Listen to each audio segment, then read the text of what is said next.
coming out of the structural adjustment program in 2015, government basically agreed that any new debts that we take, they need to be what we call concessional type loans, meaning that the low interest rate, we have long grace periods, we have long maturity periods. And government has stuck to this principle that all loans, all new loans, if any, will be concessional in nature. We are not going out to the commercial banks and taking loans at 7, 8, 9%. No. So there has been that strategy. On top of that, the debt management unit has the responsibility to produce what is called the medium-term debt strategy, where we analyze our debt portfolio, we analyze the debt stock. Okay. We look at what is happening in there, and we come up with strategies as to how to continue getting our debt down on a downward trajectory. Now, it's important to note that when we speak of debt to GDP, we speak of two factors here. We speak of GDP, which is the sum total of all goods and services produced within the country. And if we are able to increase our GDP levels while maintaining our debt stock, or at least not allowing our debt stock to grow as fast as the GDP, we see the debt to GDP levels go down. If we can get our debt stock on a downward trajectory, we'll see the debt to GDP go down even faster. And for our listeners, I'd just like to explain why debt to GDP for us is an important number. Right. If our GDP is the sum total of all goods and services produced within any given year, basically what it represents to us from the Ministry of Finance is our ability to service our debt. So in any given year, what we look at is the sum total of our debt and our ability to service our debt. So if, just in case, this is a what-if scenario, if we are asked to pay off all of our debts in any given year, do we have enough? Have we produced enough goods and services, the value of which that we can liquidate our debt in any given year? Which is why whenever your debt to GDP levels reach above 100%, you're considered to be in very, very, very deep trouble. Because it means that even if you take everything that you're able to produce within this given year, you would not be able to liquidate your debt. All right. Well, we have to wrap up this conversation as it is time for us to head into the Parliament chamber as Prime Minister Dr. the Honorable Keith Mitchell gets ready to present the budget for 2020. Hallowed be thy name. Thy kingdom come, thy will be done on earth as it is in heaven. Give us this day our daily bread, and forgive us our trespasses, as we forgive those who trespass against us. And lead us not into temptation, but deliver us from evil. For thine is the kingdom, the power, and the glory, forever and ever. Amen. Pray, be seated.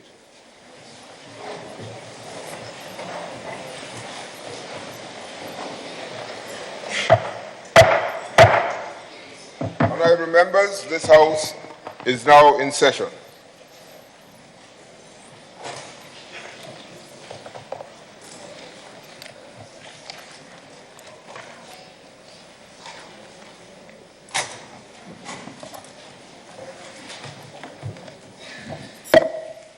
Item 3, oath of allegiance or affirmation of a new member.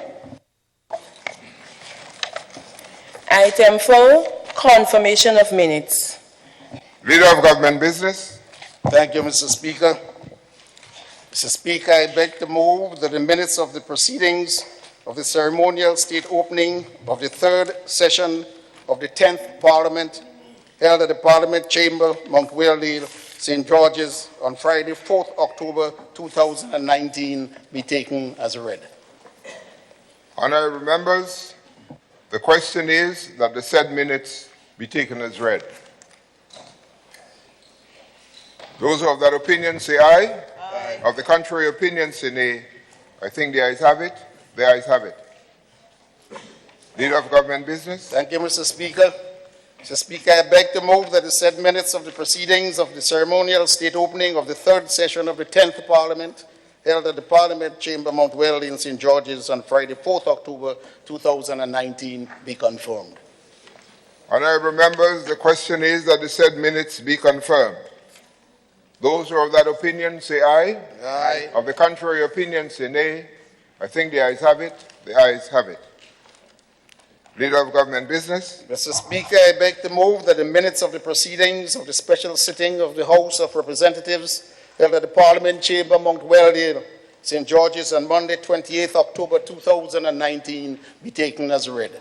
Honorable members, the question is that the minutes of the proceeding of the special sitting of the House of Representatives held at the Parliament Chamber, Mount Weldale, St. George's on Monday, 28th October 2019 be taken as read. Those of that opinion say aye. Aye. Of the contrary opinion say nay.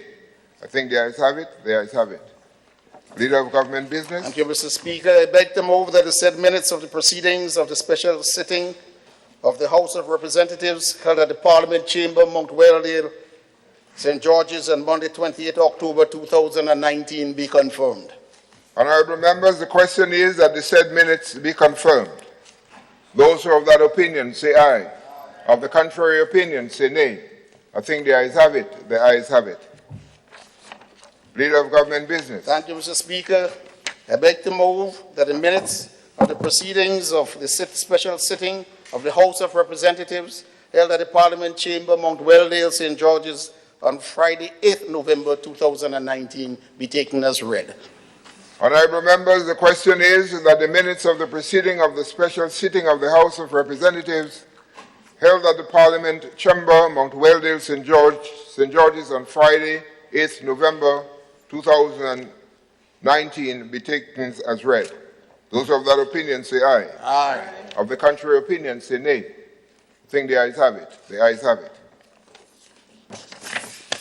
Leader of Government Business. Thank you, Mr. Speaker. I beg to move that the said minutes of the proceedings of the special sitting of the House of Representatives held at the Parliament Chamber, Mount Weldale, St. George's on Friday, 8th November 2019 be confirmed. Honorable members, the question is that the said minutes be confirmed. Those who are of that opinion say aye. Aye. Of the contrary opinion say nay.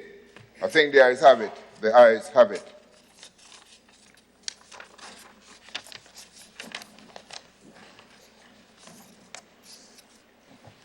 Item 5, messages from the Governor General. Item 6, announcements by Mr. Speaker. Honorable members, I greet you well. And I welcome you today to the 20th day of November 2019 to the second sitting of the third session of the 10th Parliament. Today, among the matters on the other paper to be dealt with is the presentation of the estimate of revenue and expenditure, or the budget for 2020, which will be presented by the Minister for Finance and Prime Minister. I am sure that every Grenadian waits in high expectation to learn of the impact of the budget on the lives and the development of the country. I must remind the parliamentary representative, as they debate the budget, to adhere to the standing orders with special reference to Order Number 40, which deals with budget debate, and 42, rules for members not speaking.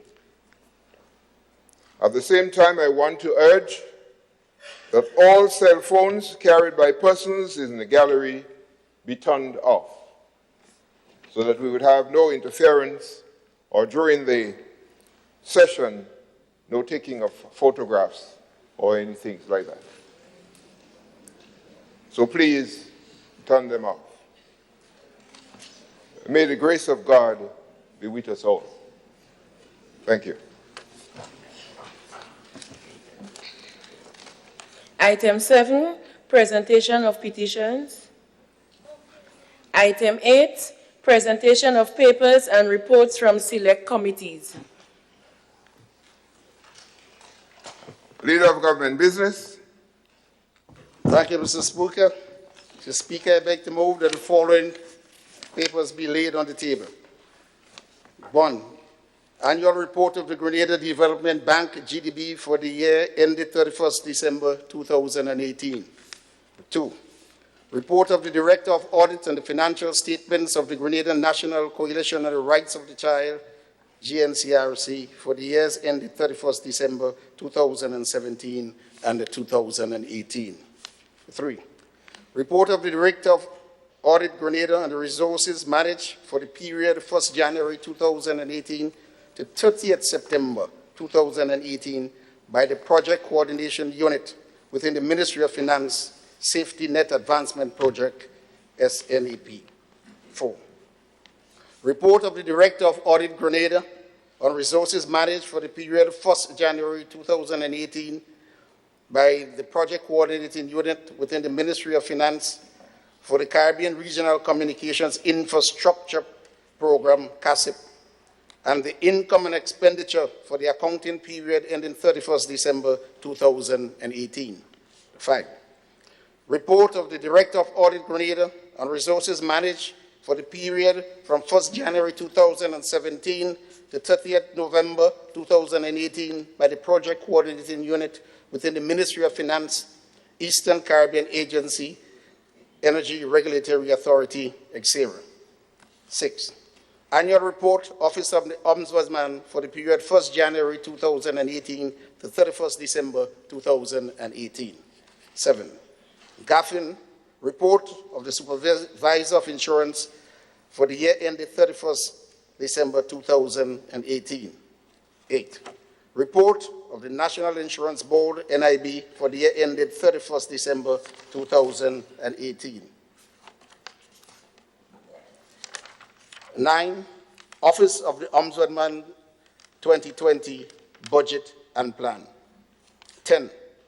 Office of the Integrity Commission 2019 Budget. 11. Office of the Minutes of the Proceedings of a meeting of the Standing Committee on Finance held in the Houses of Parliament Conference Room on Wednesday, 13th November 2019. 12. Grenada Citizen by Investment report to the Grenada Houses of Parliament for the reporting periods 1st January 2018 to 30th June 2018, 1st July 2018 to 31st December 2018, 1st January 2019 to 30th June 2019. 13. Government of Grenada reports. Budget Framework Paper 2020. Medium-term Fiscal Framework Document 2020 to 2022. Fiscal Risk Statement. Compliance Assessment Report 2018 to 2019. 2019 Economic Review and Medium-Term Outlook. Medium-Term Debt Strategy 2020 to 2022. 14. The National Sustainable Development Plan 2020 to 2035. The Medium-Term Debt Strategy 2020 to 2022. The Compliance Assessment Report 2018 to 2019. And the Economic Review and Medium-Term Outlook. 14. The National Sustainable Development Plan. And 15. The Minister for Finance response to the 2018 report of the Fiscal Responsibility Oversight Committee. And the 16. The Estimates of Revenue and Expenditure 2020. Thank you, Honourable Leader of Government Business. These reports and papers are so laid at the table.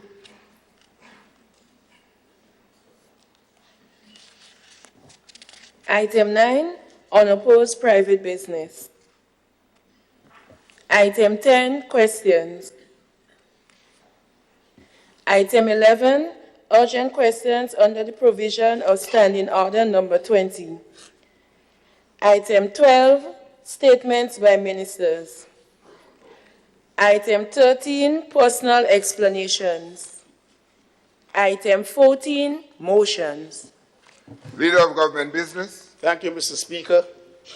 As today is a very special day, I beg your indulgence and so move that the order paper be reordered, Mr. Speaker, such that motion motion F by the Minister of Finance should be taken first. Honourable question, the question is, honourable members, the question is that the Order paper be reorganized, that is on the motion, to allow motion F. Motion F, which is to be done by the Minister for Finance, be taken first. Those of that opinion say aye. Aye. Of the contrary opinion say nay. The ayes have it. F would proceed. Honorable Minister for Finance. Thank you, Mr. Speaker. Mr. Speaker, I beg to move the following motion standing in my name. It says, whereas it is necessary to provide for the state of Grenada for the year 2020 by means of an appropriation act, be it resolved that the estimates of expenditure for the year 2020 be approved. Honorable members, the question proposed is that the estimate of revenue and expenditure for the fiscal year January 1st to December 31st, 2020 be approved. Honorable Minister for Finance and Prime Minister. Mr. Speaker, as this is a money motion, I wish to signal to this Honorable House of Representatives that I have the consent of the Governor General to proceed. Mr. Speaker, I beg your indulgence before I proceed to speak on this motion. It is not often one is able to have his mother here at a major event in this, just celebrating 97 years of life.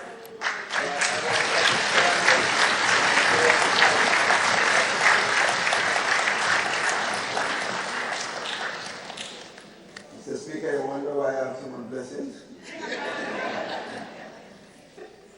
Mr. Speaker, in compliance with the Fiscal Responsibility Act and the regulations for the Public Finance Management Act and the Public Debt Management Act, I wish to advise that the following reports are being submitted to this Honorable House, which was already, of course, already indicated by the Leader of Government Business. 1. The Medium-Term Fiscal Framework Document 2020. The Progress Report on Compliance with the Fiscal Rules and Targets. The Budget Framework Paper 2020. And the Medium-Term Debt Management Strategy 2020 to 22. And the Fiscal Risk Statement. Mr. Speaker, as this administration continues actively engaging with all stakeholders to chart the future of this beautiful country, I am moved to commence the 2020 budget presentation with a few words from the Holy Scripture taken from Galatians chapter 6, verses 9, and I quote, "Let us not become weary in doing good. For at the proper time we will reap a harvest if we do not give up," unquote. Mr. Speaker, this biblical quote advises us to continue to work in partnership to do what is good in the interests of this country, not just for individuals, so that tomorrow we can all reap the benefits. Mr. Speaker, I am encouraged by the efforts of our people to participate in meaningful public discourse on the National Sustainable Development Plan 2020 to 2035. It is instructive to note that this plan provides a blueprint for the development agenda for Grenada for the next 15 years outside of the scope of partisan politics. The plan represents a cumulative effort as Grenadians from all walks of life, both home and in the diaspora, contributed to the consultation process.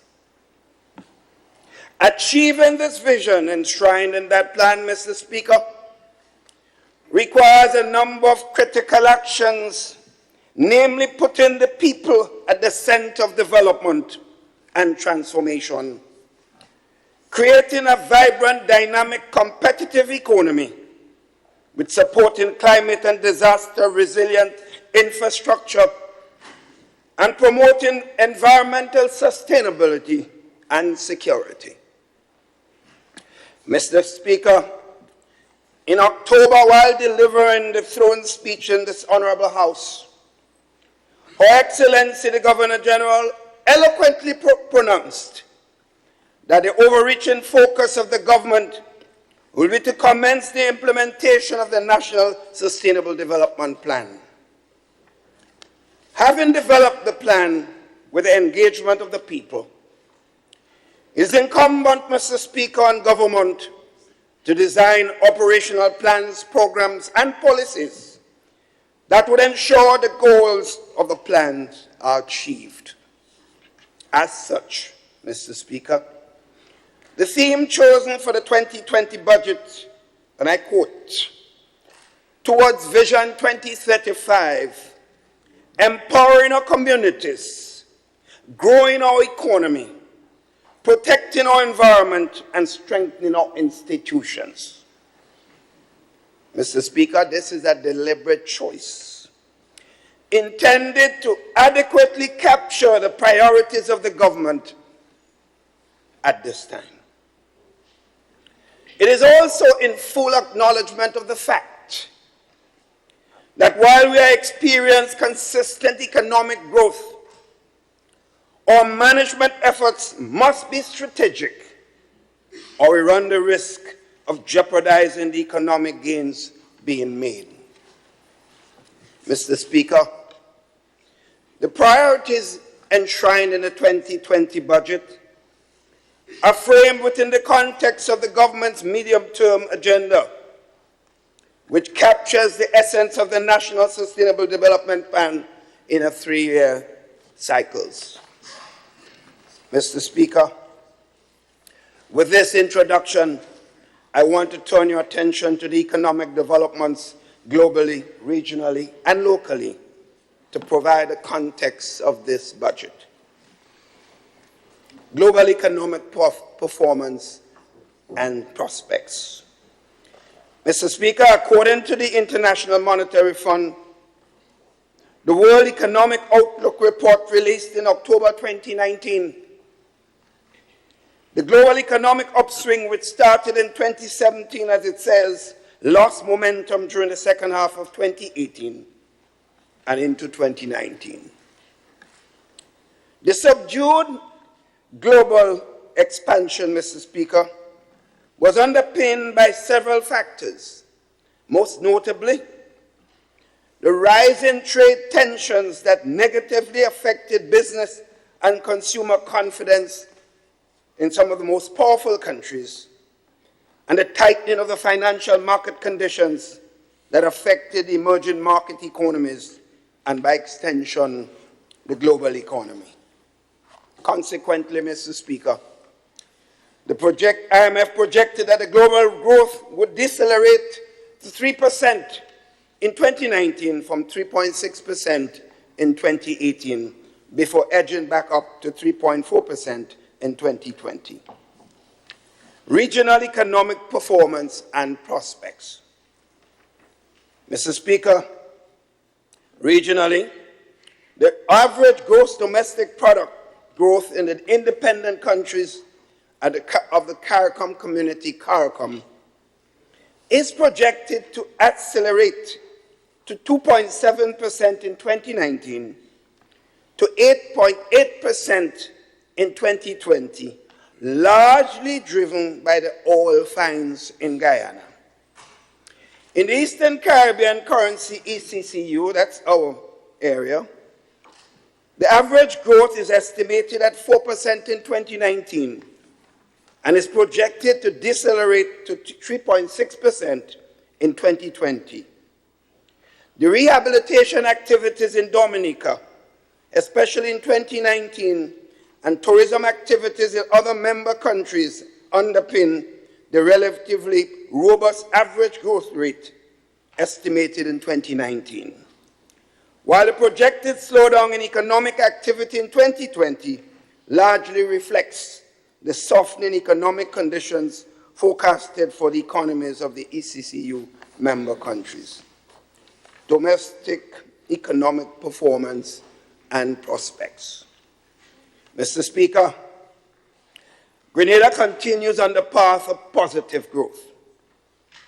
Preliminary data for the first half of 2019, that's the first half, indicates that the economy is poised to experience its seventh consecutive year of growth, estimated at 3.2% in real terms. Growth in 2019 is mainly fueled by activity in tourism, education, and transport sectors, complemented by relatively strong performances in the wholesale, retail, and manufacturing sectors.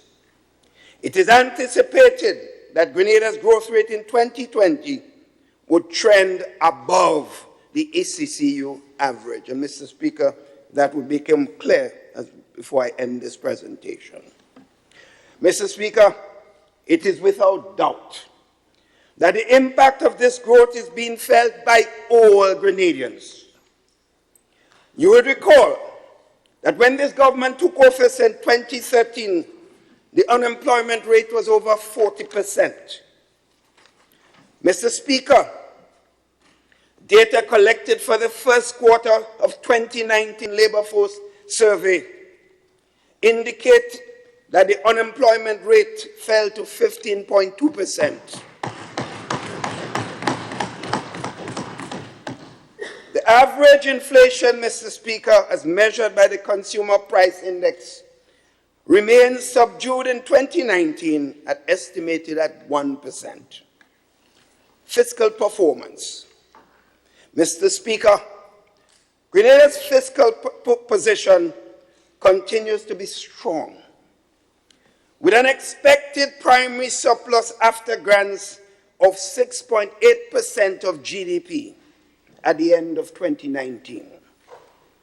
The performance is anchored, Mr. Speaker, in our adherence to the Fiscal Responsibility Act. By the end of 2019, the following results relative to the approved budget are expected. Current revenues of $782.1 million compared to a target of $780.4 million.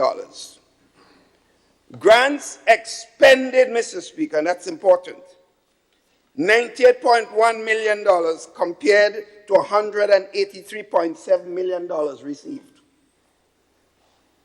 Current expenditure of $614.7 million compared to a target of $637.8 million. A capital expenditure of $105.5 million compared to a target of $196.4 million. Public debt. Mr. Speaker, lest we forget, when this government took office in 2013, the public debt as a ratio of GDP was 108%. To date, the debt to GDP ratio is on the path of decline, moving from 62.7% at the end of 2018 to an estimated 55.8% at the end of this year, Mr. Speaker. In other words, Mr. Speaker, we have cut the public debt GDP ratio by over 50% in just 7 years. It is instructive, therefore, to note, Mr. Speaker, that the expected outturn is not only below the 60% target established by the Eastern Caribbean Central Bank, but it also will be achieved way ahead of the 2030 deadline set by the bank, Mr. Speaker. Mr. Speaker, and the following is very instructive. This decline, Mr. Speaker, has resulted in a reduction in our debt repayment requirements by $101 million between 2013 and 2020, Mr. Speaker. Mr. Speaker, this has enormous implications. To reduce your debt burden by $101 million in 7 years, I don't think that another country could claim that in that period of time. Mr. Speaker, when we constantly reiterate the need to stay the course of fiscal responsibility, it is for reasons precisely like this.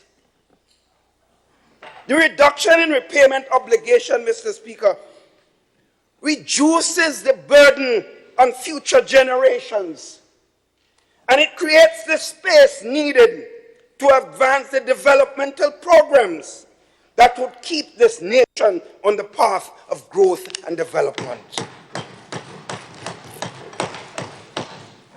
Mr. Speaker, we cannot play games with the future of our children and grandchildren.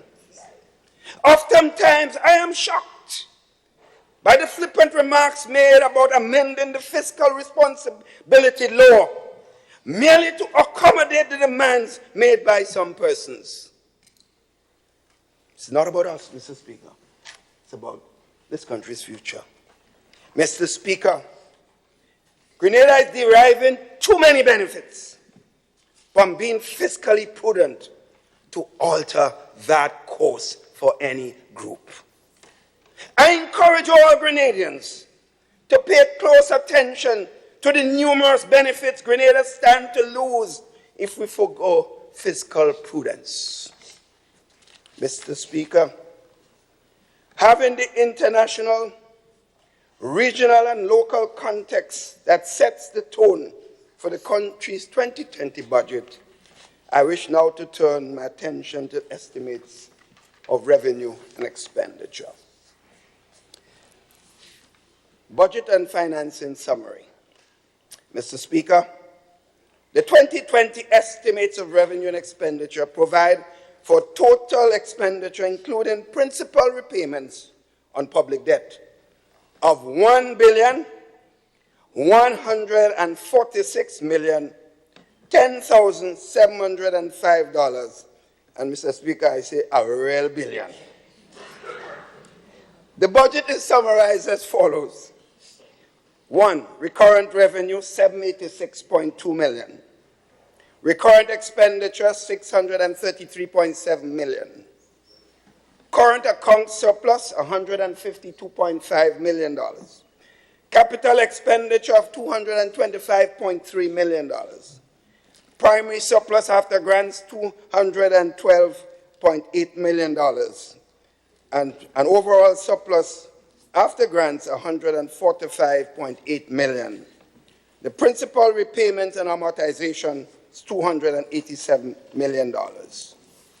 Now I turn, Mr. Speaker, to empowering our communities.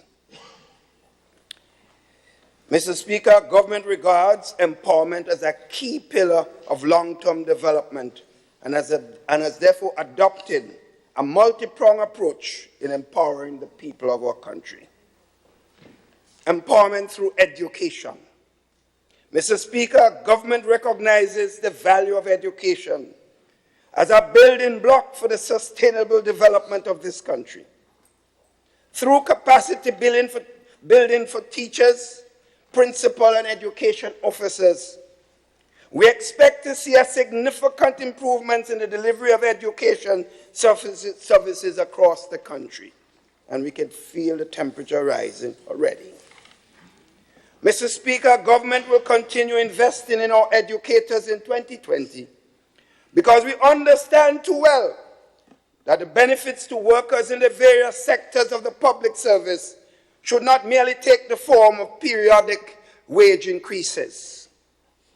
Towards this end, 2020 would see the rollout of leadership training and professional development programs for principals, deputy principals and administrators.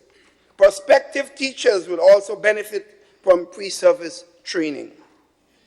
Mr. Speaker, as a government, we have a responsibility under any circumstances, to ensure the future of our students is placed above all else. Therefore, a substitute teacher initiative would be advanced by the Ministry of Education in 2020 to address the teacher shortages in the system that may be caused by factors such as illness and leave entitlements.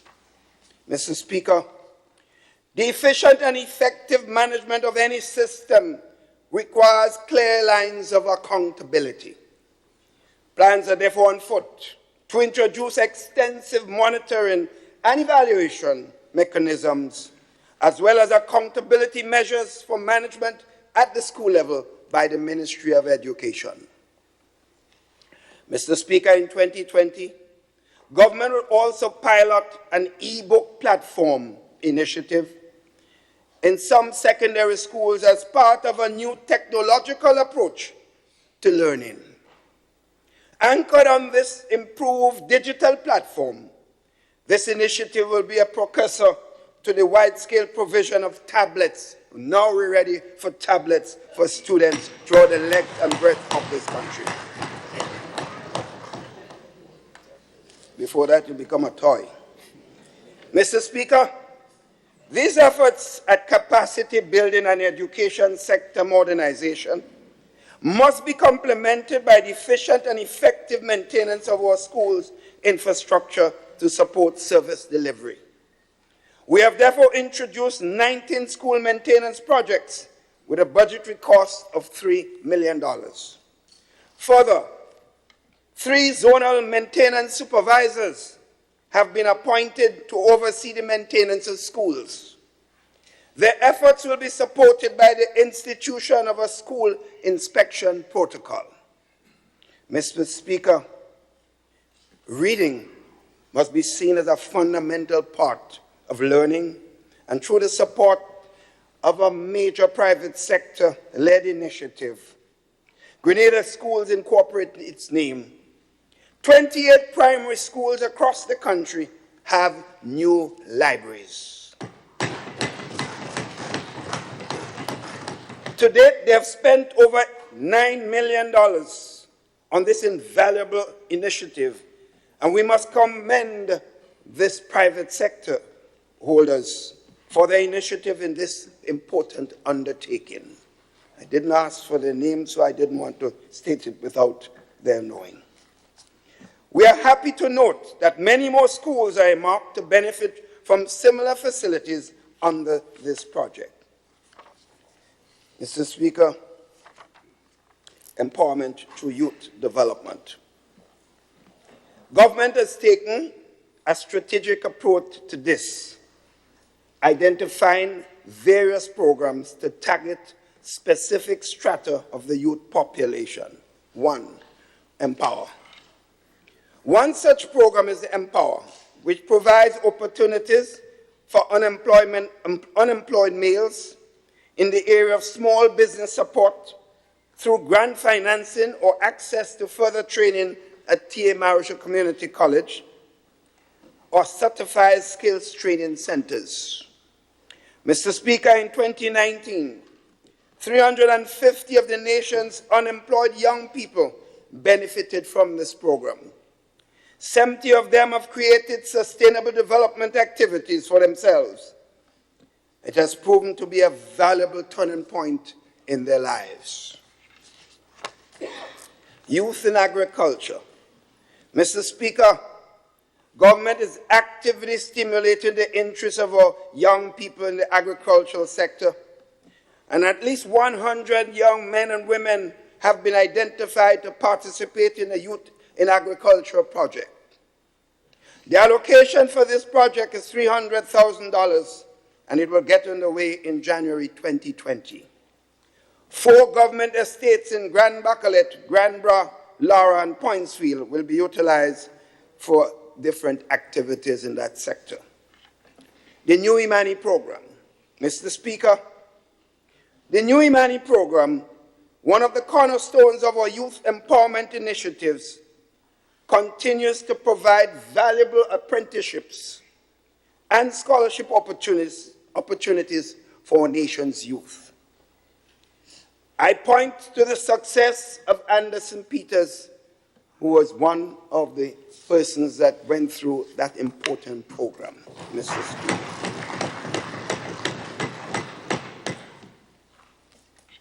Mr. Speaker, recognizing the shortcomings, and we are always ready to accept our weaknesses, of the impact of the Imani program, government is working aggressively towards an exit strategy aimed at creating sustainable employment for the unabsorbed youths from the Imani program.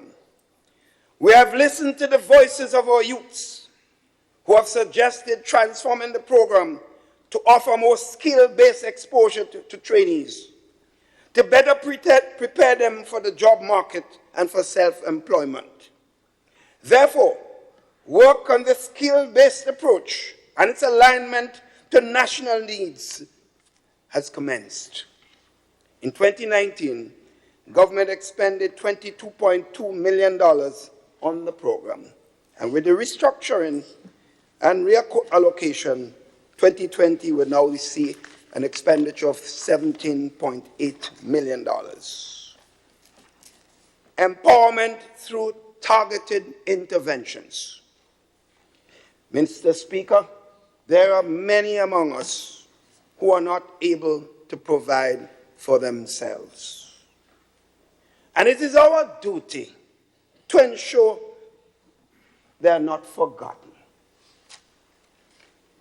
Mr. Speaker, and that's something all of us as people in this country must always remember, not only ourselves, but everyone else.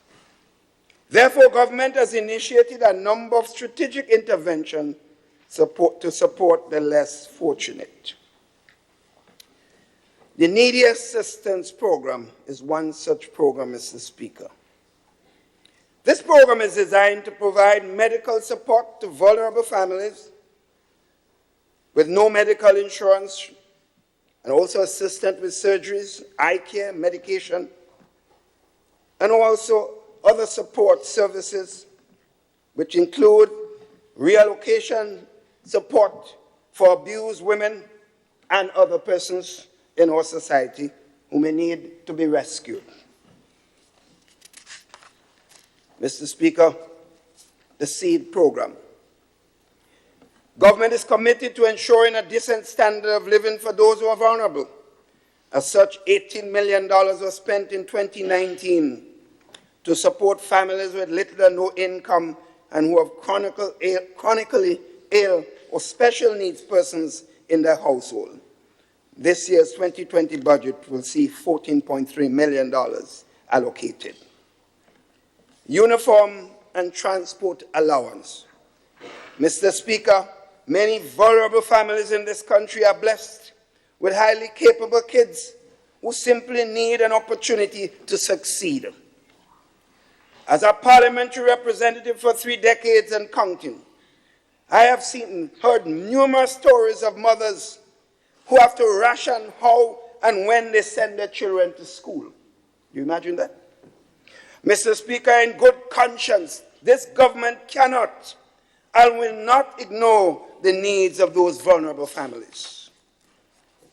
As a son of a farmer, coming from humble beginnings myself, and as an advocate for youth empowerment and development, ignoring that is simply not an option, Mr. Speaker.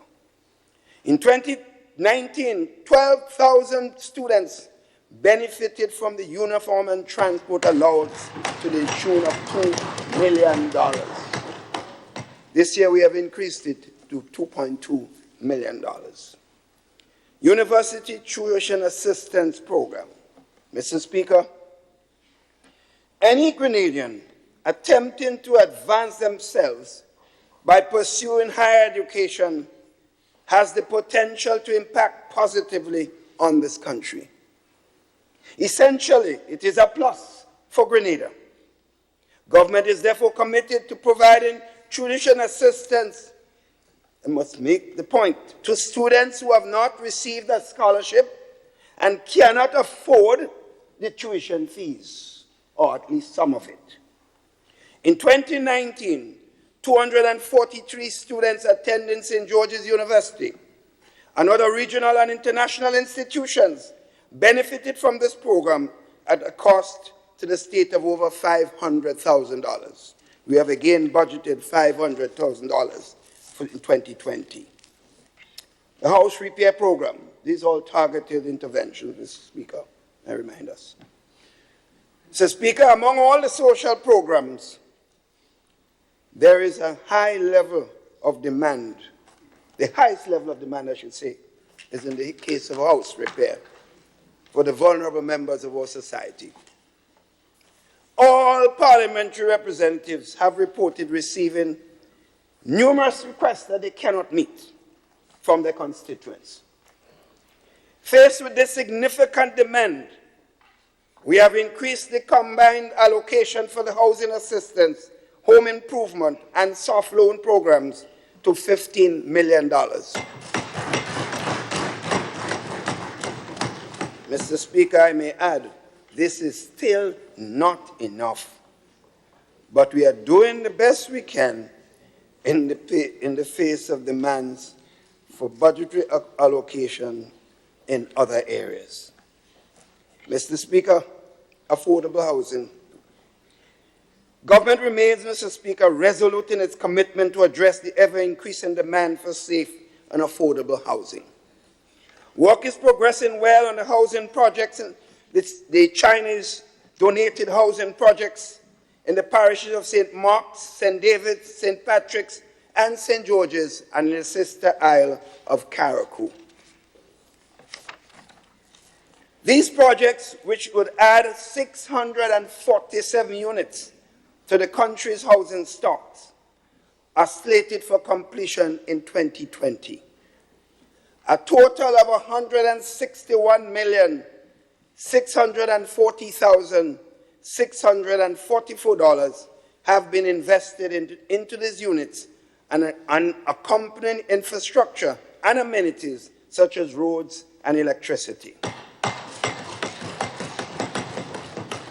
I add, Mr. Speaker, for the cake of St. John's to know, work will commence on the St. John's housing project in 2020. Mr. Speaker, we are aware that public officers and other middle-income families are seeking housing solutions, and they ought not to be left out. Accordingly, government is currently holding discussions with private sector developers for middle-income housing projects which will serve the needs of those families. We are at the stage of identifying the lands for such development. Some of them already been identified. Also, Mr. Speaker, housing brigades remain active across the Tri-Island state, continuing the important work of repairing, constructing, and rebuilding houses for vulnerable citizens of this land. Government spent $6.4 million in this program in 2019, and $6 million is allocated for this year, 2020, coming. More than 120 persons have been employed permanently in this program. Farm labor support.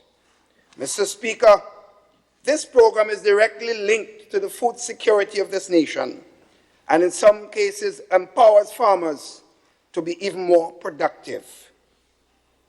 Mr. Speaker, we intend to revamp this program to address certain weaknesses identified.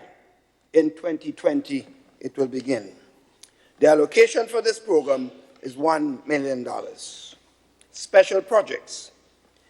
Mr. Speaker, to complement the work of the Ministry of Infrastructural Development, government has embarked on a community-based initiative that empowers the communities at the constituency level in small infrastructural projects, sometimes providing the materials and labor provided by the community. These projects are determined based on the needs identified through engagement with the communities. In 2019, government invested $7.5 million in special projects, creating 1,090 jobs for both men and women across the Tri-Island state. For 2020, $7 million have been allocated to support these community-based projects. Top up for retired public officers. Mr. Speaker, government has honored the memorandum of understanding signed with public sector trade unions regarding pension for public officers. There is no issue with pension for public officers. That was understood in the signing of the memorandum of understanding between the government and the trade unions. Although the union's leadership have abandoned the collective bargaining process and took the issue to court, which is their right, government has proceeded to implement the agreement because there are many retired public officers who have been hurting and are still hurting. In October, government upgraded the payments received from the National Insurance Scheme to ensure that the total monthly income of these retirees meeting the established criteria is no less than 70% of their last wage. Government has therefore expended so far close to $715,000 on this initiative, with a future monthly payout expected to be over $22,000. Mr. Speaker, support to the elderly. Government is particularly concerned about the well-being of senior citizens, like everybody else, who in their productive years made invaluable contributions to the development of this country. In 2019, we spent $1.3 million to the geriatric and roving caregivers program operated by Gren Case. More than 200 of our senior citizens have benefited from this program, and he has provided permanent employment for 160 persons. Another elderly care initiative by the Ministry of Social Development has also been implemented. Mr. Speaker, government also provides support for those really in need for burial assistance and support for toddlers and preschoolers. Mr. Speaker, I now turn to strengthening our institutions. Mr. Speaker, there are areas in the public service that are in dire need of institutional strengthening. It is not just under this government, but there is a history in specific sectors that must be addressed. It is imperative that we improve those areas of weaknesses to further propel economic growth and development. Mr. Speaker, one such case, the issue of exorbitant charges and the misuse of government cell phones have revealed significant leakages and malfunctioning in the system. The misuse of cell phones by persons within the system and those who already left the system caused major embarrassment to this government and to myself specifically as Minister of Finance. A complete review has been undertaken, and we have just had the results, which have indicated the persons who are already out of the system and should no longer have access to the service. Steps are now being taken with support of the service provider to recover those monies. That is a commitment of this government in this budget. Mr. Speaker, we cannot allow systemic failures to manifest themselves through irresponsible expenditure and poor accountability. We must, as a matter of priority, improve our expenditure management systems so that we can protect and consolidate the immense economic gains we have already achieved. Therefore, Mr. Speaker, during the first quarter of 2020, government will undertake a comprehensive review of its recurrent and capital expenditure as part of efforts to improve accountability in the public service. The review would also provide concrete recommendations to strengthen expenditure controls and institutional mechanism for expenditure management, as well as improve the efficiency and effectiveness of public spending. Mr. Speaker, to complement this work, which is being supported by our international partners, we are getting grant support for this. The Ministry of Finance, the Attorney General Office, in conjunction with the Public Service Commission, has established procedural guidelines for investigating financial abuse in the system with a view to impose disciplinary measures on public officials found guilty of such abuse. These procedures are expected to take full effect next year. Ministry of Health. Mr. Speaker, the health of our country's people is one of the key pillars of the development of the people. And knowing what we all know, we cannot let rest on our laurels. We have to do something about this. As such, we must work towards a healthcare system that is responsive to the needs of the people at all levels. Mr. Speaker, to do this, we must accept and strategically address existing challenges, which include shortages of doctors and nurses, lack of adequate dialysis services, inadequate facilities, and lack of universal health coverage. All these we have to deal with. Some of these issues are probably all of them, noting what takes place in countries all over the world, where some of the major discussions in every election and all over the countries is about healthcare services. Some of these issues are not unique to Grenada, therefore, and money, Mr. Speaker, alone cannot and will not address all those problems. But there is a clear need for a multi-pronged approach to improve the healthcare system, and we need all hands on deck. I repeat what I said at a recent session on Monday by JEPA. Healthcare is not about NDC, NNP, or NDC is all are we. Mr. Speaker, the human resource aspect of the healthcare system, the strategy. Mr. Speaker, for years, other countries have actively sought to recruit nurses from Grenada and other Caribbean countries. In light of this, government has developed a human resource health policy and plan for the healthcare sector that seeks to establish a framework for recruitment, professional development, and succession planning. This plan includes a retention program that offers incentives and professional development opportunities for our nurses and our healthcare practitioners. The Minister of Health will elaborate when he's doing his presentation. Inadequate dialysis services. Mr. Speaker, the lack of dialysis support for people is unacceptable. Over the last few years, we have partnered with St. George's University to provide clinical support to dialysis patients to some services they are providing. However, this must be complemented by a turnkey dialysis operation, and government is actively pursuing public-private partnership in this regard.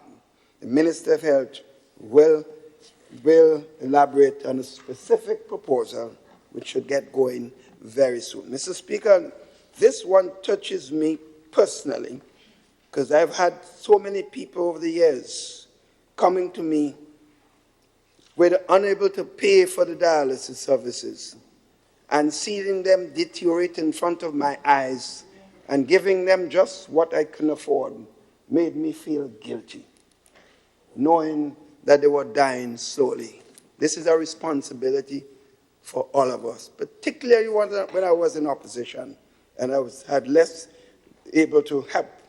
It burned the heart. We cannot sit idly by, Mr. Speaker. Inadequate facilities in the healthcare system. Government will continue to upgrade our health facilities in 2020.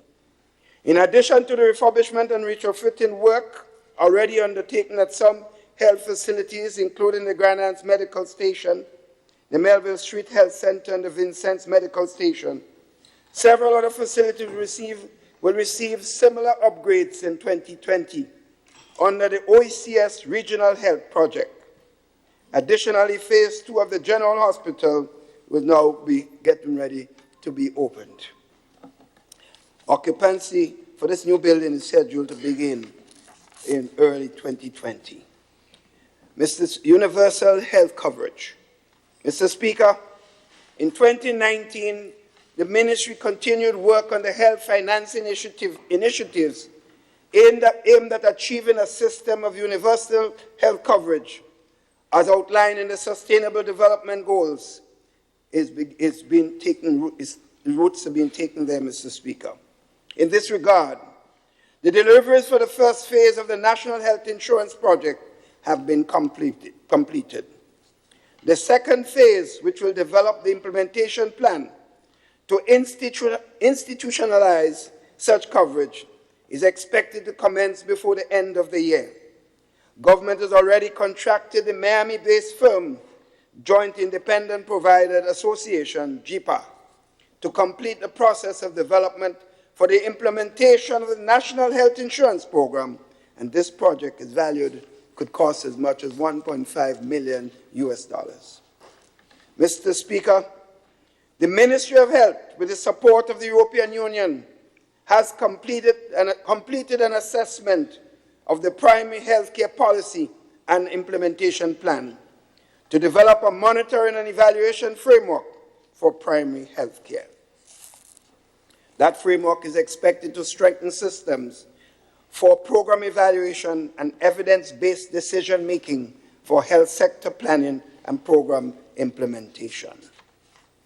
Management of the healthcare system. Mr. Speaker, admittedly, that there are some serious weaknesses in the area of stock management and control and the approach to patient-centered care. It is the government's intention to enhance the system of procurement and management at stores, at health facilities, to reduce wastage and pilferage. Mr. Speaker, there are fundamental prerequisites to delivering patient-centered care. A listening ear to delivering patient-centered care, Mr. Speaker. A kind and caring demeanor. A display of empathy and patience. Mr. Speaker, we have a lot of healthcare professionals who are giving us human service. I have been advised by many persons, local and foreign, who have come to my office and praised some of the officers and the workers, nurses, doctors, all service providers at the General Hospital that you hear little or nothing about because they don't blow the trumpet. But, Mr. Speaker, it's only when something goes wrong you hear about all the weaknesses, and that's all you hear about. So, and as we know, there is no room for the display of hostility or anger or impatience. Government therefore plans to invest heavily in training our healthcare providers to enable the delivery of the best services possible. Mr. Speaker, gender and family affairs. Mr. Speaker, government takes very seriously its obligation to protect women and children from sexual and other forms of abuse. Some of the things that we see and hear today sickens the heart. You wonder what sort of human being exists among us. With the establishment of the Special Victims Unit and Hotline, significant progress has been made with the investigation and prosecution of various sexual crimes and the cases of domestic violence and child abuse. Mr. Speaker, the draft bill for the registration of sexual offenders is complete. It is now being considered by various stakeholders before being submitted to the Honourable House of Representatives for debate and hopefully enactment. Mr. Speaker, government plans to develop various administrative and legislative mechanisms to provide greater protection for children and other victims of sexual offences. Mr. Speaker, by the end of this year, government will open the doors to the Home for Girls. Over $2.5 million was invested in this facility, which represents a major step forward in the provision of institutional support to protect our young girls and young boys too. Mr. Speaker, government goal is not only to protect the victims. We want to totally eliminate violence and abuse against women and children. Modernizing the public sector. Mr. Speaker, this government is embarking on digital transformation as part of efforts to modernize the public sector and improving the efficiency of resilience of government services. In the coming months, government will launch a master governance platform consisting of a whole of government portal and an e-services delivery platform. Developed and delivered by MGRM, this platform will now provide a single point of access to all government information, initiatives, projects, and services, significantly stimulating Grenada's transition into an emerging digital economy. It leverages advanced digital technologies to deliver a host of e-services and also promotes digital inclusion while creating the opportunity for greater efficiency in the public service. Digital government services. Mr. Speaker, we are also poised for the rollout of the Digital Government for Resilience project, which is funded by the World Bank. Once again, because of our sticking to fiscal prudence, we have been able to get $15 million from the World Bank for this project. This project will help to revolutionize the provision of government services through digital transformation, continuing to enhance the efficiency, usage, and resilience of select government services via a digital platform. Mr. Speaker, this project would digitize critical public records such as birth, death, marriage certificates, motor vehicle licenses, and registration. Mr. Speaker, these services for the first time will be obtained online, Mr. Speaker. CASIP project. Mr. Speaker, a critical enabler for government digital transformation is the delivery of high-speed broadband network under the CASIP project. This incoming high-speed network will be utilized in the delivery of services to internal clients across ministries and departments and to residents across Grenada, Carriacou, and Petite Martinique. Mr. Speaker, this CASIP project is expected to help advance the development of ICT-enabled services industry. Furthermore, Mr. Speaker, this project demonstrates the achievement of the ideals of the CARICOM single ICT space at the network and infrastructure levels. The Integrity Commission. Mr. Speaker, the Office of the Integrity Commission continues to fulfill its mandate in accordance with the Integrity in Public Life Act of 2013 and has been recognized regionally and internationally for its high level of professional excellence. In 2019, The Commission completed the investigation stage of its probe in the affairs of the Marketing and National Importing Board, and on October 1st, it commenced the inquiry stage of the investigation. A temporary roadblock has since halted the inquiry for a while, but the commitment to provide greater accountability remains undaunted. Mr. Speaker, all I wish to say, if you do no wrong, I don't know why you want to slow down the inquiry. I want it bad. Mr. Speaker, it is quite baffling why some people who talk loudly about accountability and all sorts of things are the same ones blocking serious inquiry to, in fact, tell us what happened. Mr. Speaker, in 2020, the Integrity Commission will seek to complete the number of investigations it has commenced. National security. Mr. Speaker, Grenada remains one of the safest countries in this region. A fact which is important not only for the well-being of our citizens, but also necessary to attract serious investment and growth, as we are seeing. Mr. Speaker, these notable achievements can be attributed to the dedicated and committed staff of the RGPF, as well as the improved relationship and collaboration between the RGPF and the communities across Grenada, Carriacou, and PT Martinique. Mr. Speaker, government continues to provide the necessary human resources for the efficient functioning of the RGPF.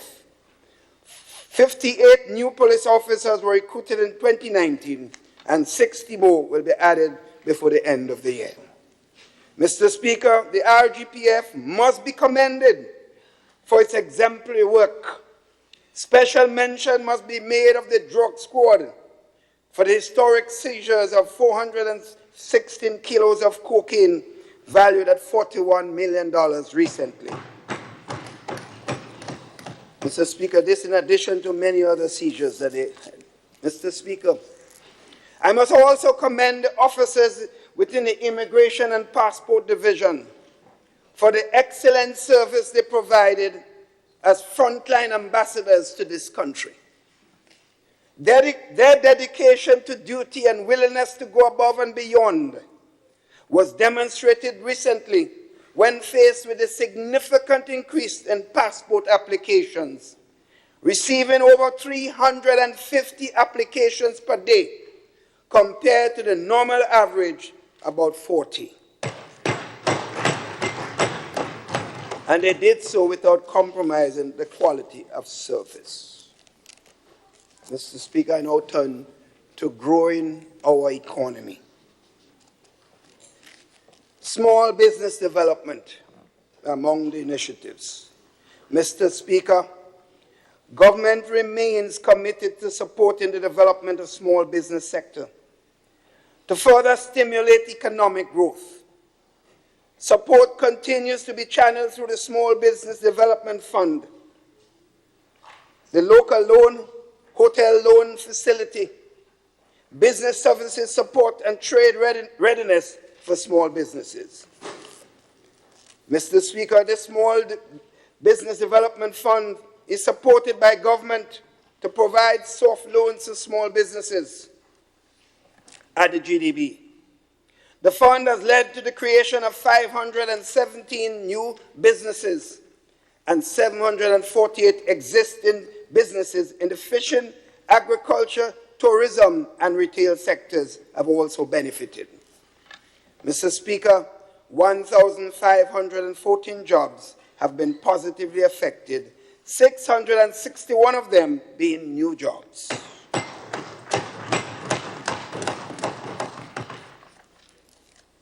Trade readiness. Mr. Speaker, in 2019, the Ministry of Trade, Industry and Cooperatives and CARICOM Affairs continues its thrust to implement the National Export Strategy to help expand Grenada's export trade. This major initiatives included working with over 40 small manufacturers on improving the packaging and labeling of their products for the external market. And on exporters consultation has been held with major fresh produce exporters. Mr. Speaker, in 2020, major emphasis will be given to implementing the national quality policy to support from a regionally respective produce chemistry lab, which is identified as the best in the OECS. Mr. Speaker, effective January 2020, all fresh produce exporters will be expected to meet the required standards of packaging and have their exports inspected before leaving Grenada. These efforts take on added significance as we prepare for participation in Expo 2020 in Dubai, for which 15 manufacturing enterprises have already confirmed participation. Rural development. Mr. Speaker, for the country's growth to be truly meaningful, it must encompass all geographic areas. As such, government is particularly keen to ensure that rural development opportunities are created as part of its overall development agenda. In 2019, government created synergy in its community engagement and poverty reduction strategies with the creation of the Rural Development Unit, RDU, which serves as the overreaching body for Climate Smart Agriculture Project, SIEP, and the Basic Needs Trust Fund, BNTF. Mr. Speaker, a memorandum of understanding under the SIEP stream, signed with the Grenada Industrial Development Corporation, provided for the refurbishment of the Training and Outreach Center located at Simon in St. Andrews. The refurbishment project, valued at $6.7 million, is complete, and the center is expected to provide training opportunities to 500 young people in the area of entrepreneurial development. To date, 211 young persons have registered to participate in the first batch of training scheduled to start in January 2020. Agriculture. Mr. Speaker, $3 million will be spent in rehabilitating 10 farm access roads as part of the Climate Smart Agriculture and Enterprise Development Program, SIEP. That's only in SIEP, under the Rural Development Unit. This will create employment of 40 persons in the rural communities. Mr. Speaker, government also identified crop insurance coverage as a priority area for the agricultural sector, and therefore will develop a pilot project for agricultural risk insurance for the nutmeg and cocoa production for the 2020 hurricane season. The projected investment is $376,000 for the insurance coverage. Mr. Speaker, fish production is on the upswing, and government recognizes the vulnerability of this sector. Government therefore will assess the results of the Caribbean Ocean Asset Sustainability Facility Coast Insurance Pilot Project supported by the World Bank to determine the best way to safeguard the gains recorded in this sector. Mr. Speaker, by June 2020, government will amend the Predial Larceny Control Act to guarantee more robust and efficient prosecution of such offenses.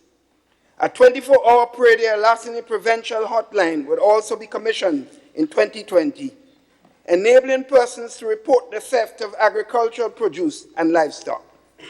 Additionally, $200,000 will be used to enhance public awareness and to procure additional surveillance cameras, making them available to farmers at cost price. Mr. Speaker, government will develop and implement a livestock policy and action plan in 2020 to guide the development of this sector. Government will also invest in upgrading the small ruminant facility at Laurelland, St. David's. Mr. Speaker, with the support of the Inter-American Institute for Cooperation in Agriculture, government has secured financial support from the Caribbean Development Fund to enhance the functioning of the Maribor Abattoir. The support is valued at $670,050, and the funds will be used to procure equipment and to provide training for the staff at the abattoir. Mr. Speaker, as we push production, we also have to push agricultural competitiveness. Through the OECS Agricultural Competitiveness Project, AgriCom, government will support a minimum of 10 private sector investments in the agricultural sector. Government will provide grant financing of $3.8 million towards the execution of these investments. Additionally, $500,000 will be spent to improve the capacity of extension personnel through training and the provision of equipment. Mr. Speaker, the various initiatives outlined have resulted in an increase to the administrative budget for the Ministry of Agriculture of $1.9 million, from $16.7 in 2019 to $18.6 in 2020. It is important to note, Mr. Speaker, that other major projects affecting the agricultural sector, which is also part of SIEP, which is a $38 million project, is also managed by the RDU under the Ministry of Finance. Additionally, the investment of agricultural feeder roads of $100.62 million will bring the total investment in the agricultural sector to $157.2 million, the largest of all sectors in this budget. I hope I would not hear, well, they ain't put enough money in agriculture. Tourism product. Mr. Speaker, Grenada continues to see significant growth in spillover of visitors. Data for the first 3 quarters of 2019 show a tremendous increase over the same period of 2018. To properly accommodate the growing numbers of visitors who come to our shores, Grenada must increase its room stock, and government eagerly anticipates the completion of the projects that will facilitate this. Grenada's current room stock is 2,081 rooms. In 2020, that number should increase by 651 new rooms, with another 960 added by 2021. Mr. Speaker, the budget of the Ministry of Tourism has increased by $6 million, from $21.4 million in 2019 to $27.4 million in 2020. The productive sectors. That increase, Mr. Speaker, will facilitate LF support and improvement to select tourism sites, which are critical, including the site that currently houses the police headquarters, which will soon become a major tourist attraction. Mr. Speaker, negotiation for the commencement of the Morris Bishop International Airport upgrade is at advanced stage. Took longer than we would have loved to complete the negotiation. More than $50 million will be invested in this project, with a loan coming from the Chinese government and people. And we expect to sign this agreement very soon. It is anticipated that 150 jobs will be created, and that project should last for a couple of years. On the sister Isle of Carriacou, Mr. Speaker, while we continue to do the assessment for a new airport in the long term, we'll move to improve the safety of the current runway by lengthening it by 500 feet, Mr. Speaker. The budget allocation for this project is $500,000, and 40 persons will be given employment in Carriacou. Culture and the arts. Mr. Speaker, government is committed in maintaining, protecting, enhancing our nation's tangible and intangible cultural heritage and its related industry. Government is moving forward, therefore, with the groundworks for the construction of the Cultural Center at Simon. The survey and geotechnical studies have been completed, and we have just been greeted with a design work and assessment by the firm, a Grenadian firm, only on Monday this week. And the contract has already been awarded for the fencing of the grounds. Construction will therefore certainly be started before the middle of 2020. Sports. Mr. Speaker, the division of sports continues to play a critical role in the lives of our young people and in communities by providing an avenue for meaningful engagement in several sporting disciplines. In addition to assisting sporting associations and clubs with hosting local competitions in 2019, the Division of Sports provided support for the participation of Grenadian athletes in competitions regionally and internationally. The division will also work collaboratively with the local Olympic Committee to ensure that our athletes are properly prepared for participation in the 2020 Olympic Games in Japan. Mr. Speaker, through our continued partnership with the National Lottery Authority, 2020 would see the lighting of numerous playing fields across the island. Work would also continue on upgrading all playing fields and hard courts to further promote sporting opportunities for all. Mr. Speaker, I now turn to major government projects, which goes to the heart of the growth and development of this country. Mr. Speaker, the following represents the major projects, which is a subset of what we have in store for 2020 and beyond. Government buildings. A major undertaking in 2020 will be the refurbishment of government-owned buildings to help minimize expenditure on rent and to generate additional revenue. Government is spending a lot of money on renting buildings when some government buildings are left in decay. That will stop. An infrastructure refurbishment committee has been established, and several buildings have been identified for renovation in all parishes, including the ministerial complex to be built in Carriacou and Petit Martinique. The estimated value of this project is $10 million and is expected to create over 150 jobs. Next, the Agricultural Feeder Roads Phase 3 project. Mr. Speaker, that total project is financed by the government of Grenada. Mr. Speaker, could you imagine that?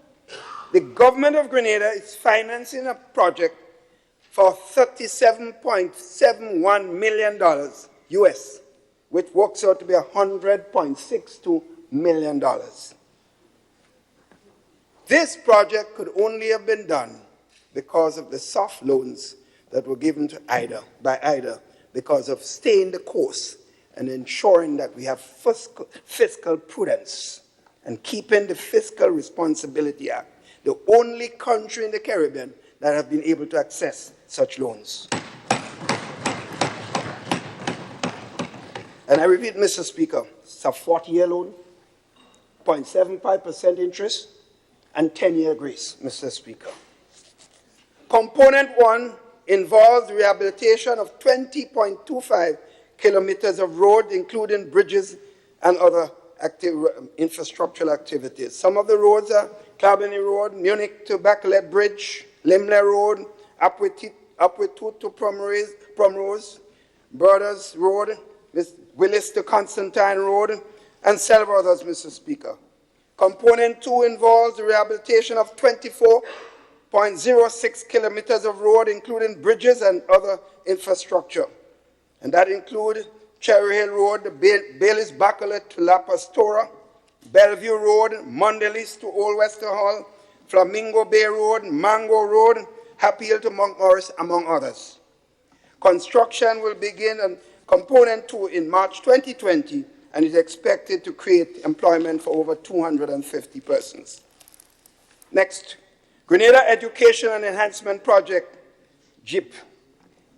Mr. Speaker, this project, funded by the Caribbean Development Bank, is at a cost of $43.54 million, and it is designed to improve the quality of basic education by enhancing the teaching and learning environment and improving the capacity of our educators. Mr. Speaker, therefore, I make the point, and in addition to the recurrent expenditure on the education budget, one look at what is invested in education, one has to look at the capital area where we're building facilities for the education and improvement of education in our country.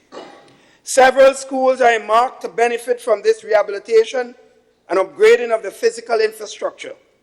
And these include among others, Bishop's College, Grenada SDA Comprehensive School, Presentation Brothers College, St. Joseph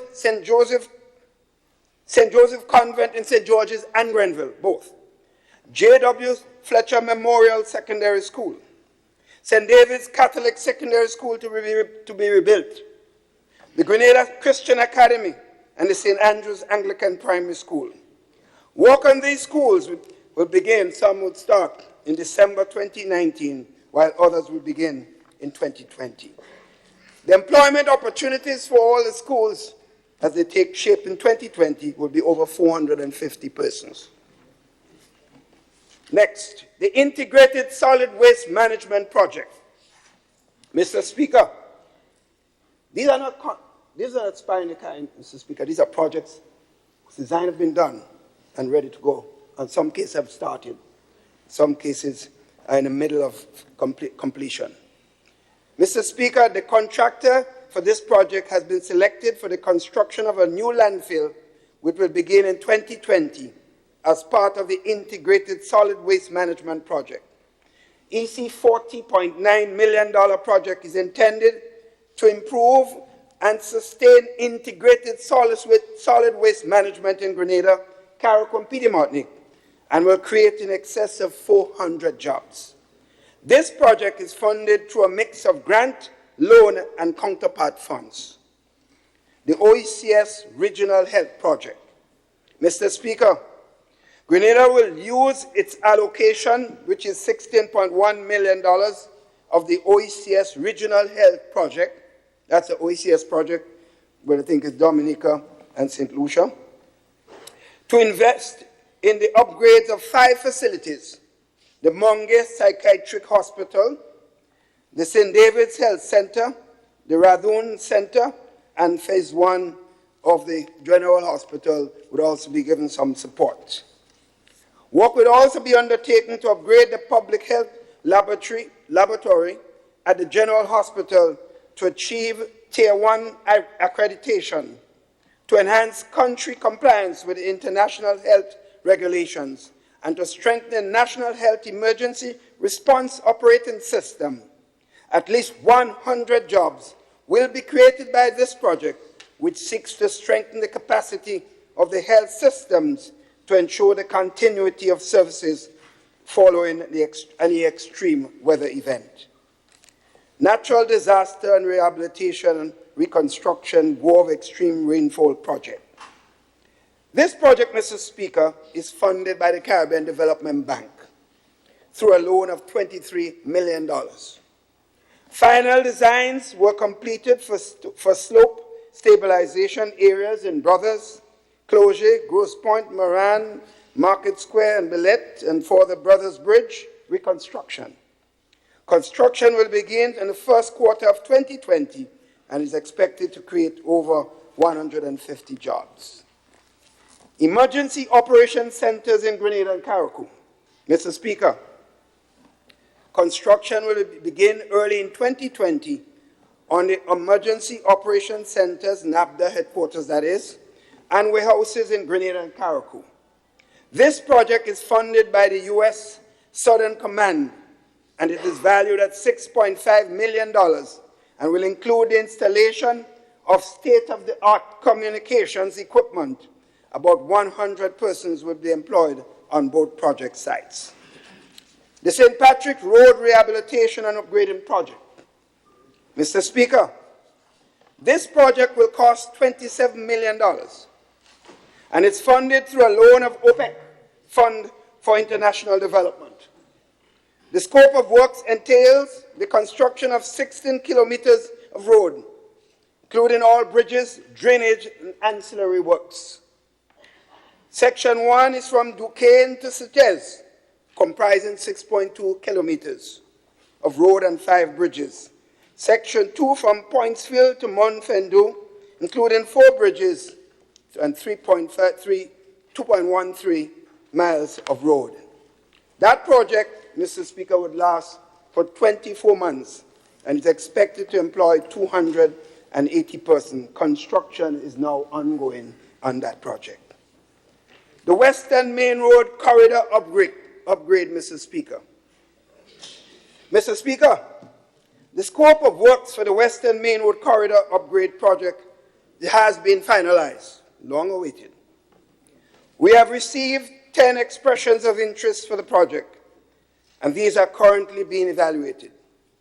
This project is funded by a grant of $46.7 million from the Department of International Development under the UK Caribbean Infrastructure Facilities.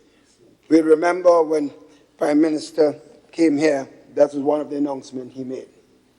Design phase of this project will commence in the first quarter of 2020, and the implementation of this project will provide about 600 jobs for Grenadians. Next, the Grenada Climate Resilience Water Sector Project, the biggest of them all. Mr. Speaker, this project was first mentioned in 2019 budget presentation. It is financed through a grant total of $125 million, predominantly provided by the Green Climate Fund. This project will contribute to a system-wide climate change resilience in the water and sanitation sectors. All agreements are in the final stage, Mr. Speaker, and the project is poised to commence early in 2020. Several major infrastructure investment in the amount of $105.7 million will be undertaken under this project, including improvement in the water supply at Maribor, Leavocan, Pietekan, Vendom, Victoria, and St. Patrick water systems. The water supply in Carriacou and Guave would also be expanded. Over 1,500 jobs are expected to be created throughout the life of this G-Cruise project. Next, Mr. Speaker, Grenada Water Supply Expansion System Sewage Improvement Project. There's so much of them, Mr. Speaker, you might even get them mixed up. Mr. Speaker, this project is financed with a grant again of $12.9 million, which works out to be 34.7 million EC dollars from the DFID UK under the UK SIF project. NAWASA is the implementing agency for this project, and which will contribute to the strengthening of the water sector in Grenada, reduce water sector risk, and build resilience to the impact of climate change in the sector's infrastructure. The project will complement the work of the G-Cruise project I just mentioned. NAWASA headquarters. Mr. Speaker, work has started on developing a new headquarters for the National Water and Sewerage Authority, which is on Lucas Street, not far from here. About 100 construction jobs will be created during the life of this project with a cost of $7 million. The Integrated Physical Adaptation and Community Resilient Project. Mr. Speaker, government has signed the required agreements and instruments for the 2020 implementation of pilot project Integrated Physical Adaptation and Community Resilience Program. This $54 million project, financed through grants from the Green Climate Fund, is intended to enable the public sector, civil society organizations, non-governmental organizations, and communities to access grant financing, that's not just government, for climate change adaptation and vulnerability activities and investments.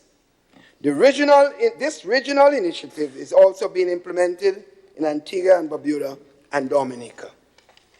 The Basic Needs Trust Project, Mr. Speaker, funded through a grant of $6.9 million from the Caribbean Development Bank. The 9th cycle of the Basic Needs Trust Fund is geared to enhancing key physical infrastructure in various communities. The 8 projects are expected to provide employment for more than 100 persons in 2020.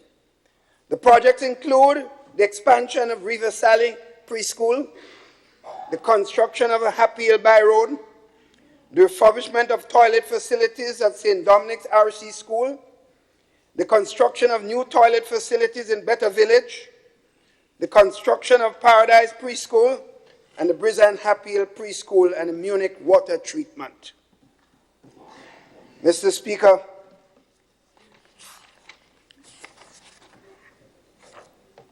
the solar PV battery hybrid project. This project is funded by a grant under the UAE Caribbean Renewable Project Energy Fund in the amount of $3.2 million.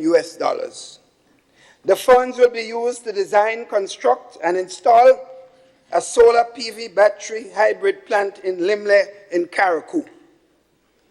This project is expected to have tremendous impact on electricity generation in Carriacou through a significant reduction in fuel costs. About 70% will receive employment. Mr. Speaker, through our long-standing relationships with the People's Republic China, Mr. Speaker, this long-standing relationship with the Chinese government has yielded a grant of $38 million to the refurbishment of the Kirani James Athletic Stadium and other important infrastructure projects. Japan Caribbean Climate Change Project, funded with a grant of $750,000 from the government of Japan. Mr. Speaker, this project is in advancing the process of low-emission, risk-resilient development by improving energy security, integrating medium to long-term planning for adaptation to climate change.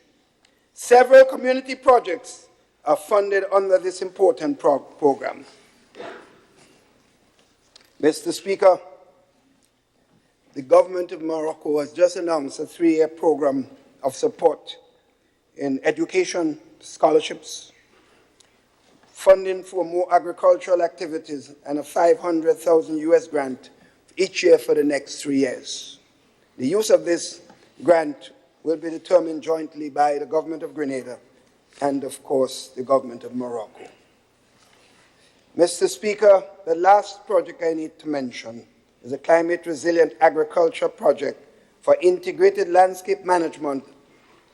And this project, Mr. Speaker, will see the implementation in 2020 of the climate resilient agriculture for integrated landscape management, which is funded by the Global Environmental Facility to the tune of $3.7 million US. Through this project, we'll maintain biodiversity conservation in the production landscape and increase resilience of the agricultural sector. In other words, more targeted support for the agricultural sector. And this project will again commence in 2020. Therefore, Mr. Speaker, I have listed 19 such projects, public sector initiative associated projects. There are several more that I did not name. This highlights, Mr. Speaker, the tremendous amount of economic activity and job creation in 2020 and beyond. We are very cognizant, Mr. Speaker, that would necessitate the enhancement of competencies in the Ministry of Infrastructural Development, Implementation and Works, and other supporting government agencies to order to execute such projects. We had such weaknesses in 2019. We have faced it, and we are doing something about it to ensure that we can take advantage of all these projects that are given. Accordingly, Mr. Speaker, new hires have already been made in the Ministry of Agriculture, engineers, planners, and management personnel. And we have now put an additional $3 million grant support in the 2020 budget to contract more engineers, planners, and project managers to continue this work. We have also made a call to our friends and friendly countries, for example, China, to provide us additional engineers. Next year, we will have a lot of them, Mr. Speaker. Mr. Speaker, in addition to all these personnel, we're not stopping there. Serious discussion is now taking place with the Ministry of Finance personnel to engage a private sector management group to aid in the management of these various projects. In other words, if you have things given to you, you must use it effectively and have the available personnel and support to ensure that you don't waste it. Mr. Speaker, it is important to note that the government has been able to raise over $253 million in grant financing for public sector investment initiatives. Not loans, grants. The question we ask, how did we accomplish this? Mr. Speaker, this remarkable feat was accomplished because we have stayed the course of fiscal prudence, and it is imperative that we continue to do so. The enactment of the Fiscal Responsibility Act, the Public Management Act, the Public Procurement Law, and the Public Finance Management Act, Mr. Speaker, they are not just acts for someone's ego. They are all important initiative that sends the message that we are behaving ourselves and give us more and more and more. Mr. Speaker, while some may clamor for the government to arbitrarily amend the fiscal rules to satisfy certain objectives, we must understand, Mr. Speaker, the magnitude of the losses that we stand to incur if we abort this part of fiscal prudence. Mr. Speaker, it would be highly irresponsible and significantly detrimental to a trajectory of growth, development, job creation, and debt saving to the tune of $101 million in just 7 years if we allow ourselves to be taken down by loud voices rather than be guided by what is in the best interest of all Grenadians. Mr. Speaker, I add, the Fiscal Responsibility Act is not perfect. But, Mr. Speaker, in its imperfection, it still constitutes an invaluable compass by which we can guide our expenditure. We have already received numerous recommendations from the Fiscal Oversight Committee, FROC, and the International Monetary Fund, IMF, to strengthen its framework for consistency and clarity. However, what is undeniable, and both entities are unwavering on this, the principles of fiscal prudence must remain sacrosanct. It is the only way to safeguard the gains and to achieve growth and development. For the benefit of all, Mr. Speaker, the government is prepared to stay the course of fiscal discipline. We will not be swayed, Mr. Speaker, to do otherwise. Major private sector projects. In other words, I just talk about public sector. Now we have the real thing. Mr. Speaker, complementing the efforts of the state, the private sector is doing its part in advancing the growth and development of this country. The Grenada Investment Development Corporation continues to play an important role in facilitating development projects in the private sector. Mr. Speaker, to date, they have received 27 applications for investment incentives. 21 of them have been approved.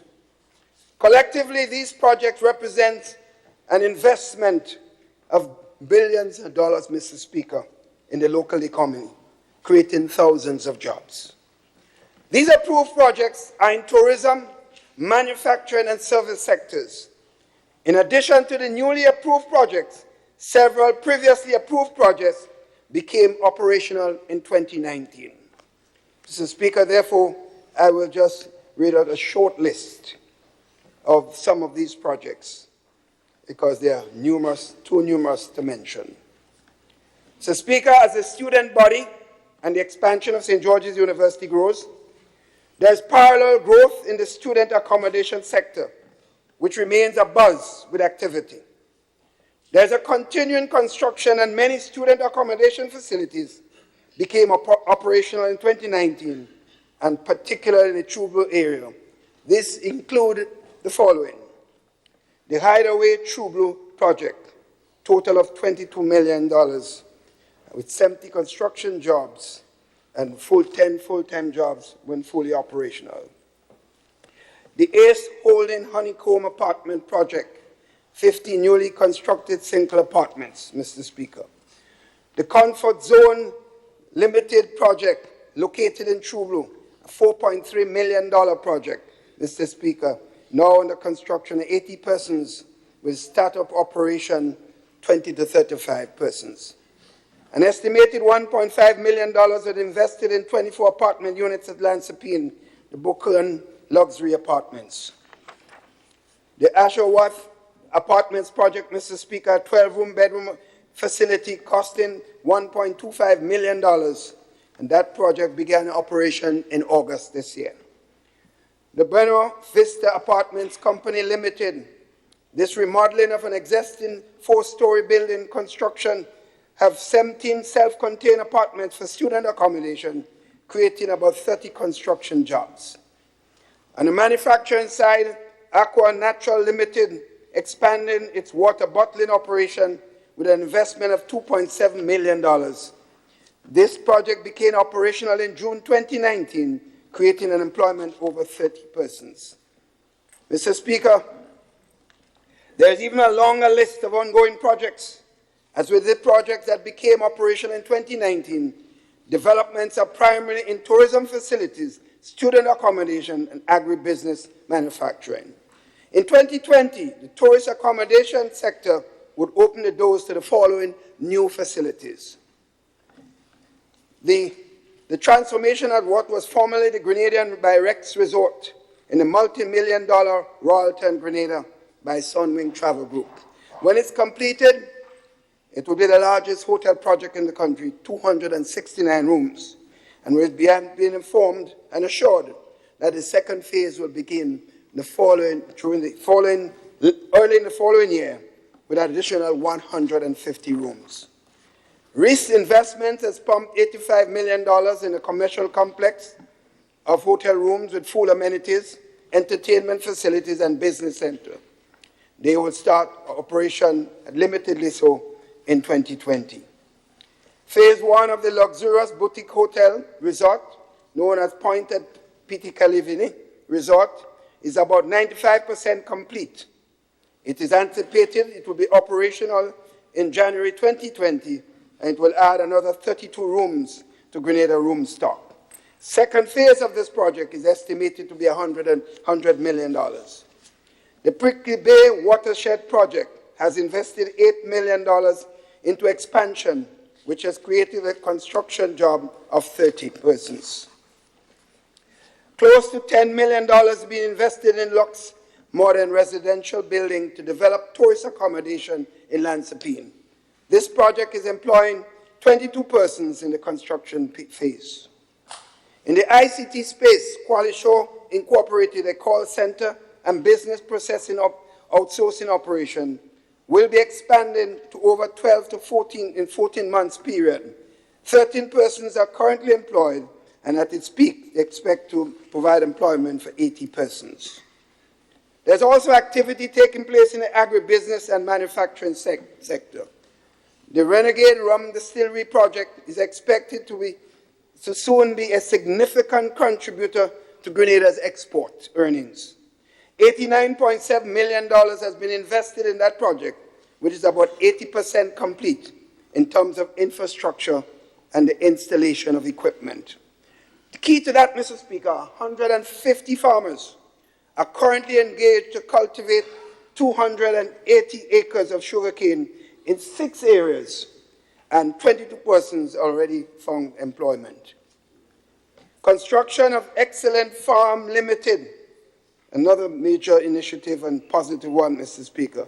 A 3.8 poultry operation in St. Patrick's began work in mid-2019 and is expected to create employment for 20 persons. Mr. Speaker, looking to the future, there are many projects in the horizon, in addition to what I've said.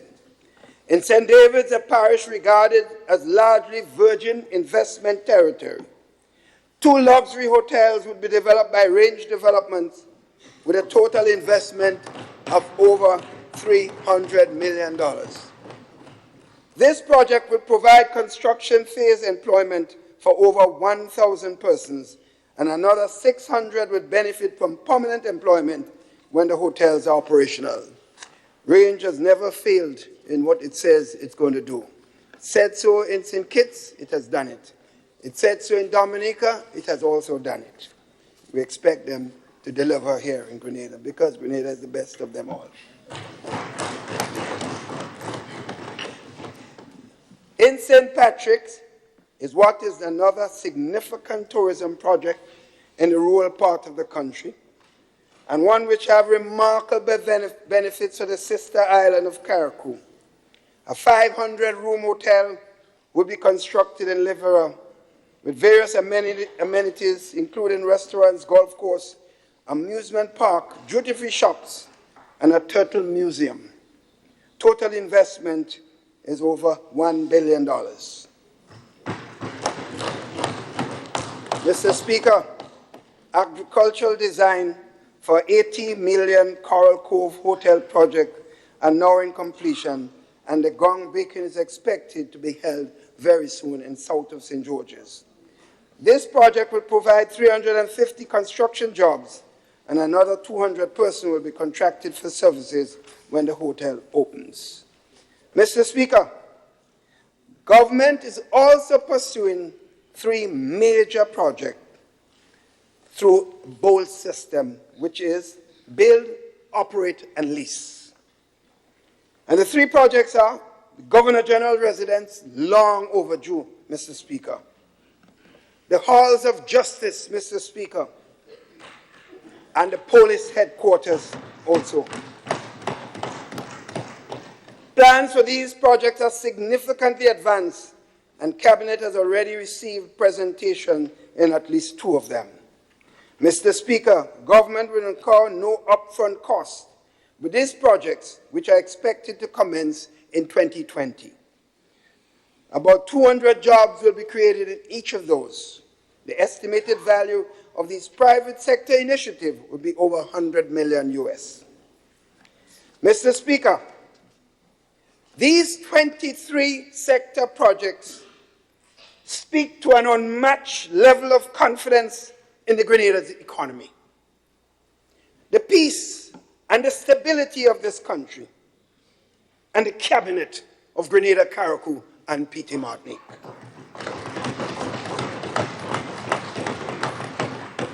Mr. Speaker, government is pleased to witness the level of confidence, but more importantly, We are heartened by the level of employment that approved projects are generating and welcome the injection of capital into the local economy, particularly in the rural sector. Mr. Speaker, with this level of confidence in our economy, and our government, and our people, it would be unwise, therefore, to jeopardize such vibrant economic activity and job creation. All of us must be on board. Some budgetary measures. Mr. Speaker, as we improve the quality of the lives of the Grenadian people, the government advances the following measures. We would repeal the following fees in the first quarter of 2020. The home economics training fees, don't even know what that means really. Hostel fees, you could imagine that. Video rental outlet and other fees that doesn't make sense. Many of them will go in 2020.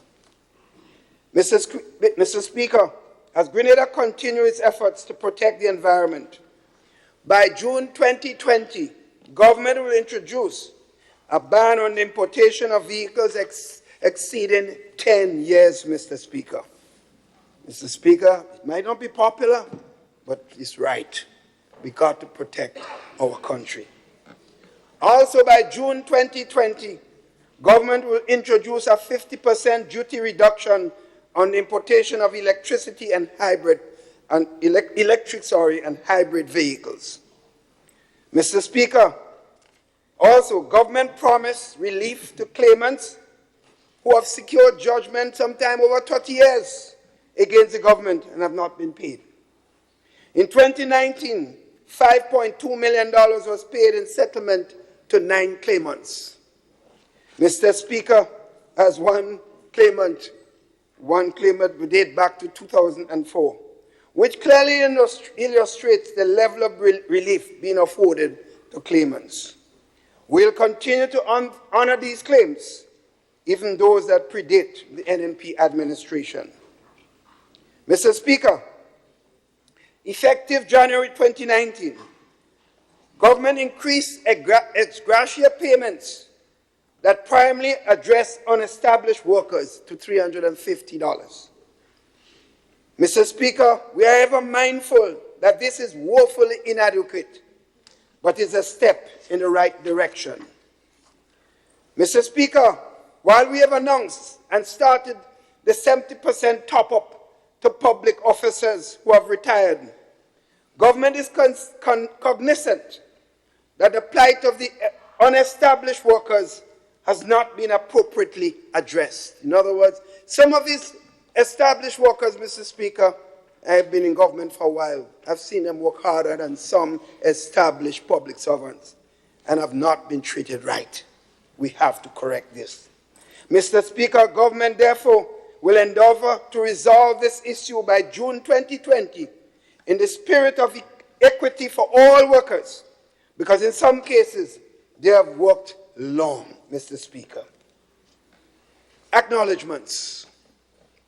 Mr. Speaker, it is prudent that I thank my cabinet colleagues for their unwavering support in the governance of this beautiful country.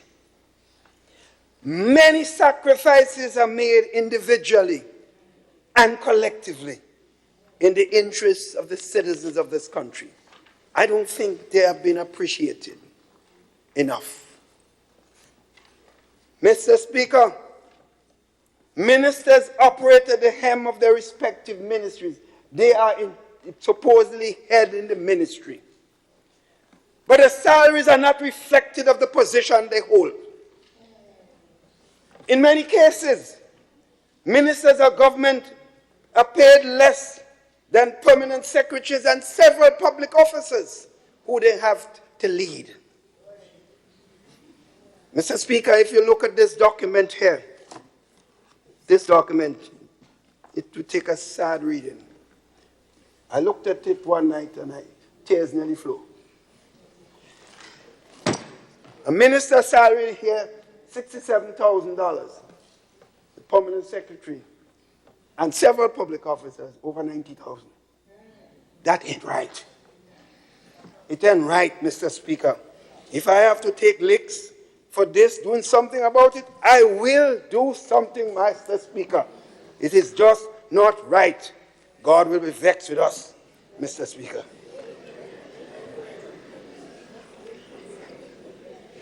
Mr. Speaker,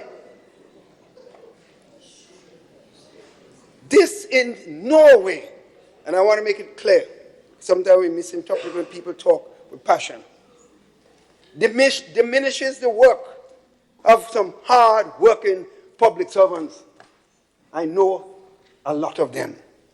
They deserve it. But I am saying the ministers deserve to be compensated appropriately too.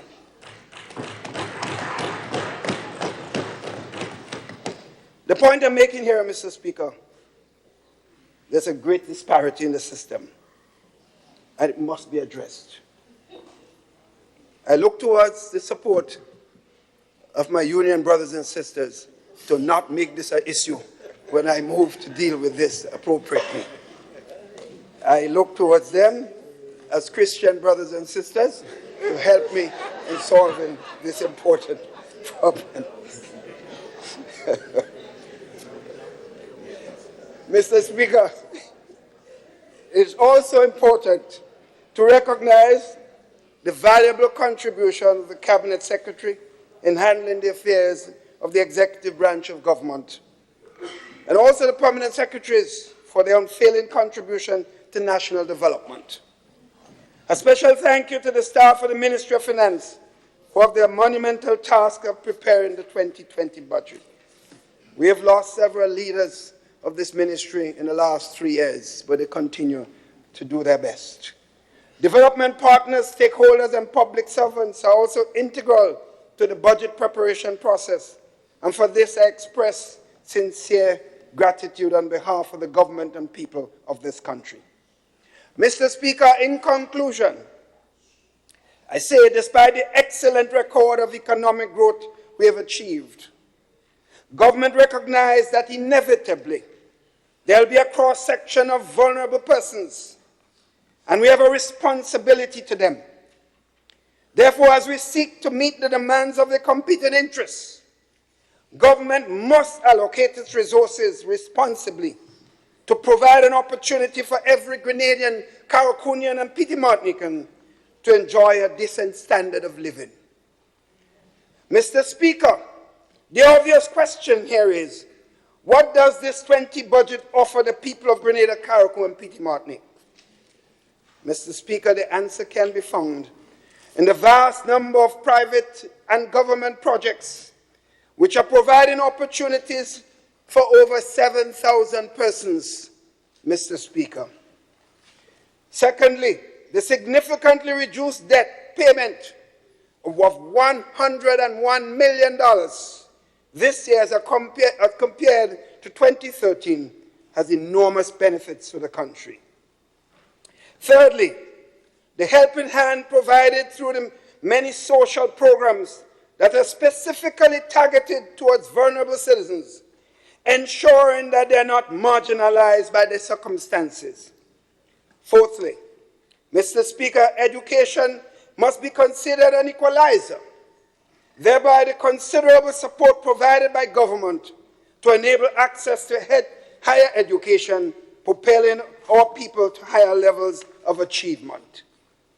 Fourthly, the various skill development programs that target the youths, thus contributing to the creation of a highly skilled sector that can ably respond to the growing service needs of the local economy.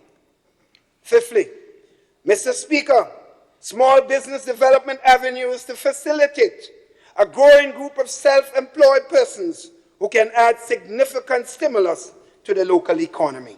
Sixth, opportunities in the agricultural sector for the farmer needing assistance and those engaged with private sector through vital linkages that marry the two industries. Seventh, the intervention in the health sector which are geared towards ensuring universal health coverage. Eighth, the intended relief to the unestablished public officers who have given yeoman service to this beautiful country. Mr. Speaker, without a doubt, The 2020 budget provides something for everyone. This government is all embracing.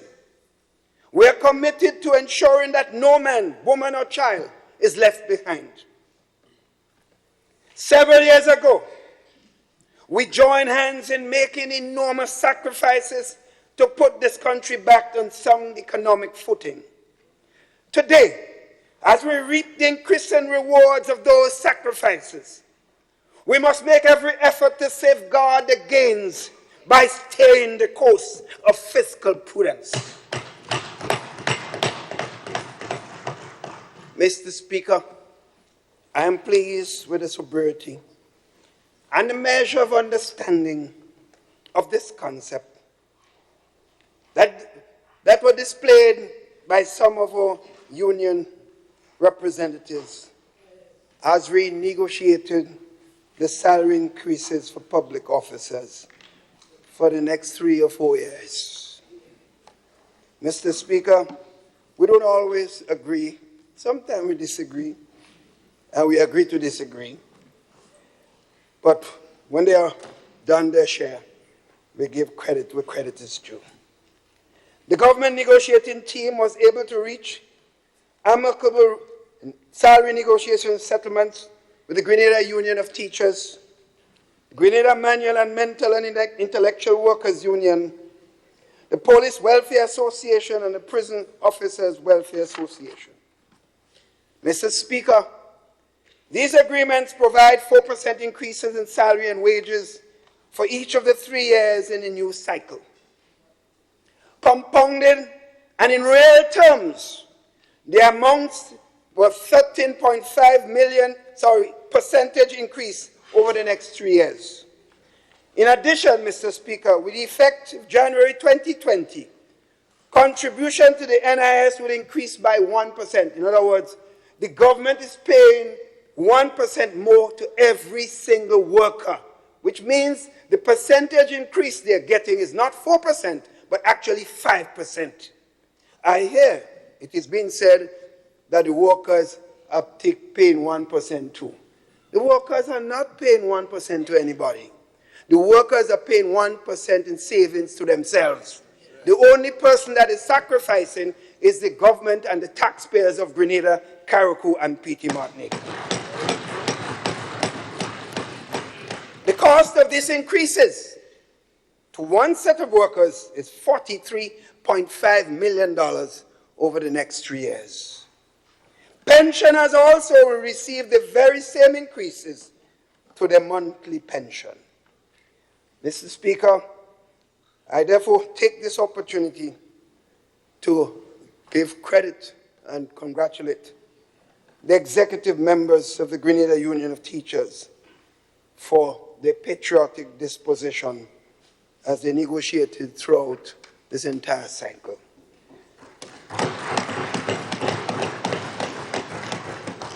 But I also say to our brothers that have not yet signed, that I also say to them that while we have not yet signed, I notice the attitude is very warm.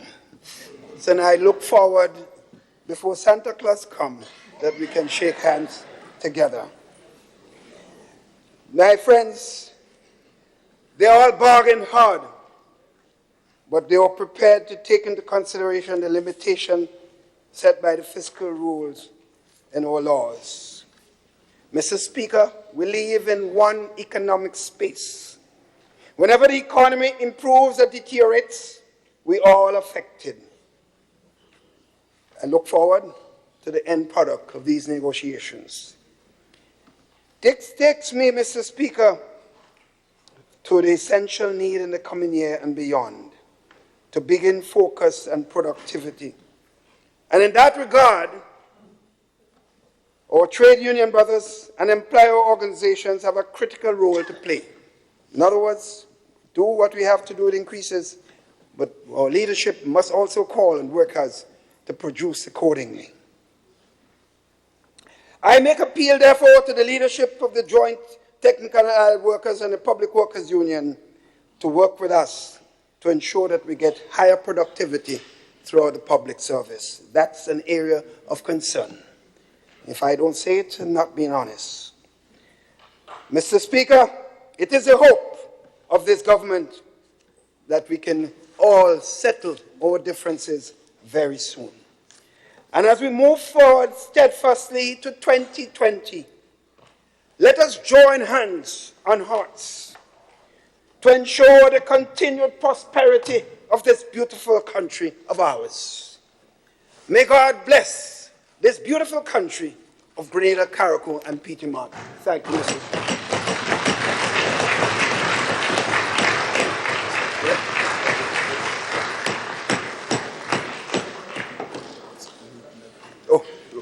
Thank you, Honorable Minister for Finance and Prime Minister. You deserve a glass of water.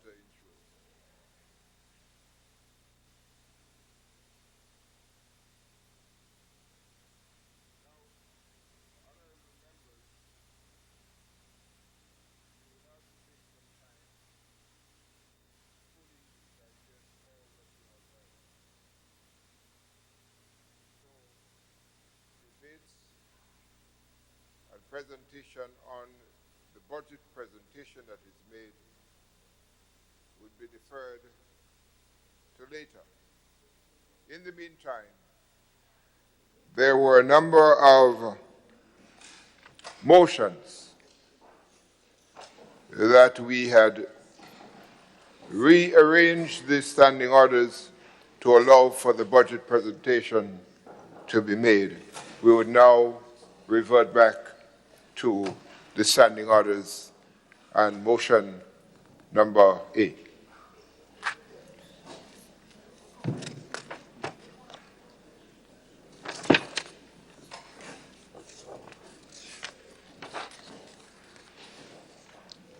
Leader of Government Business. Yeah. Thank you, Mr. Speaker. Mr. Speaker, I beg to propose that we continue tomorrow at 9 o'clock in the forenoon, if you would so permit us. So as you say, that we digest the presentation by the Minister for Finance, and so that we ourselves could make our own presentation in the morning. So if you will so permit, Mr. Speaker, I will move the motion for adjournment. Thank you, Leader of Government Business. I know you are a very understanding and empathetic person, because I don't know that anybody else would want to hear anything more than let me hear what they're going to say about the budget. Honorable members, this House will stand adjourned until 9 in the forenoon on the 21st of November, when we would continue with this session, with the sitting. Honorable members, this Honorable House stands adjourned.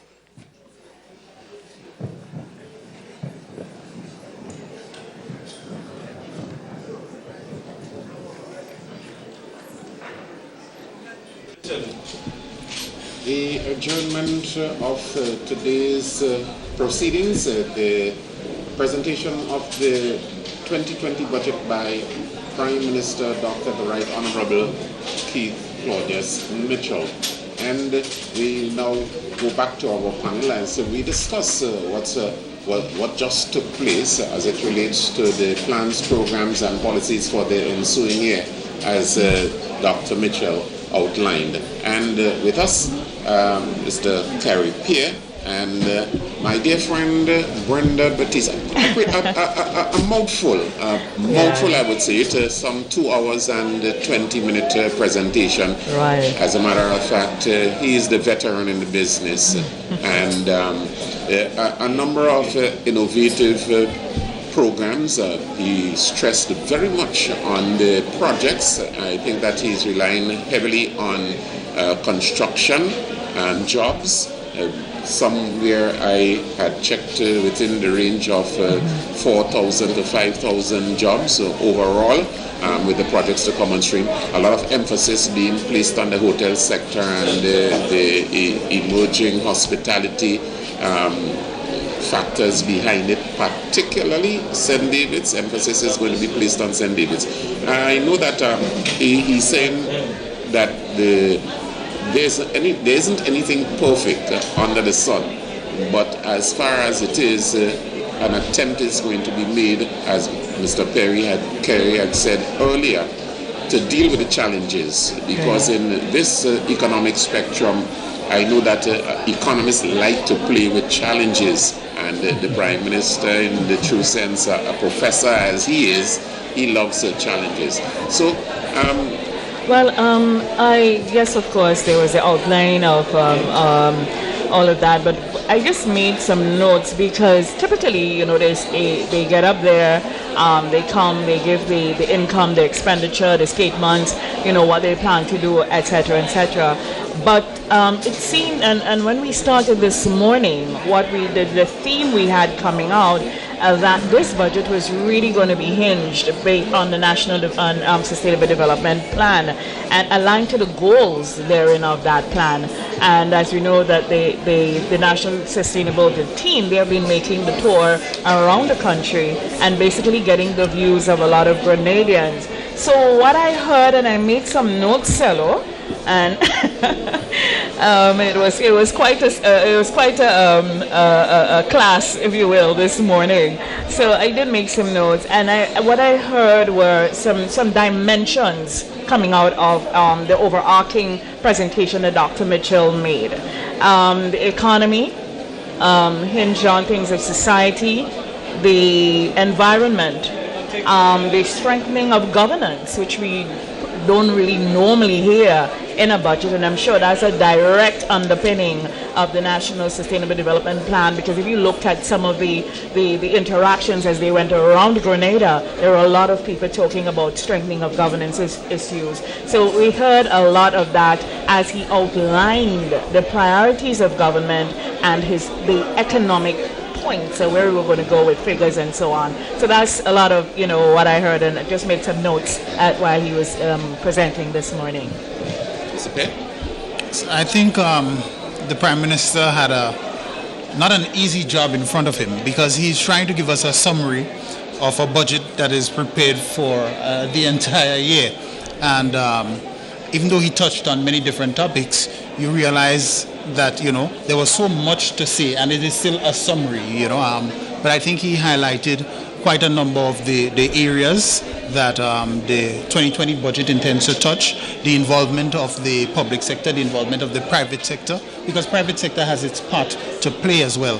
You would see that quite a bit of the private sector investment was that in the hotel areas, as you pointed out, St. David's. He spoke of the major project in Liverpool, which is going to have its impact on Carriacou as well.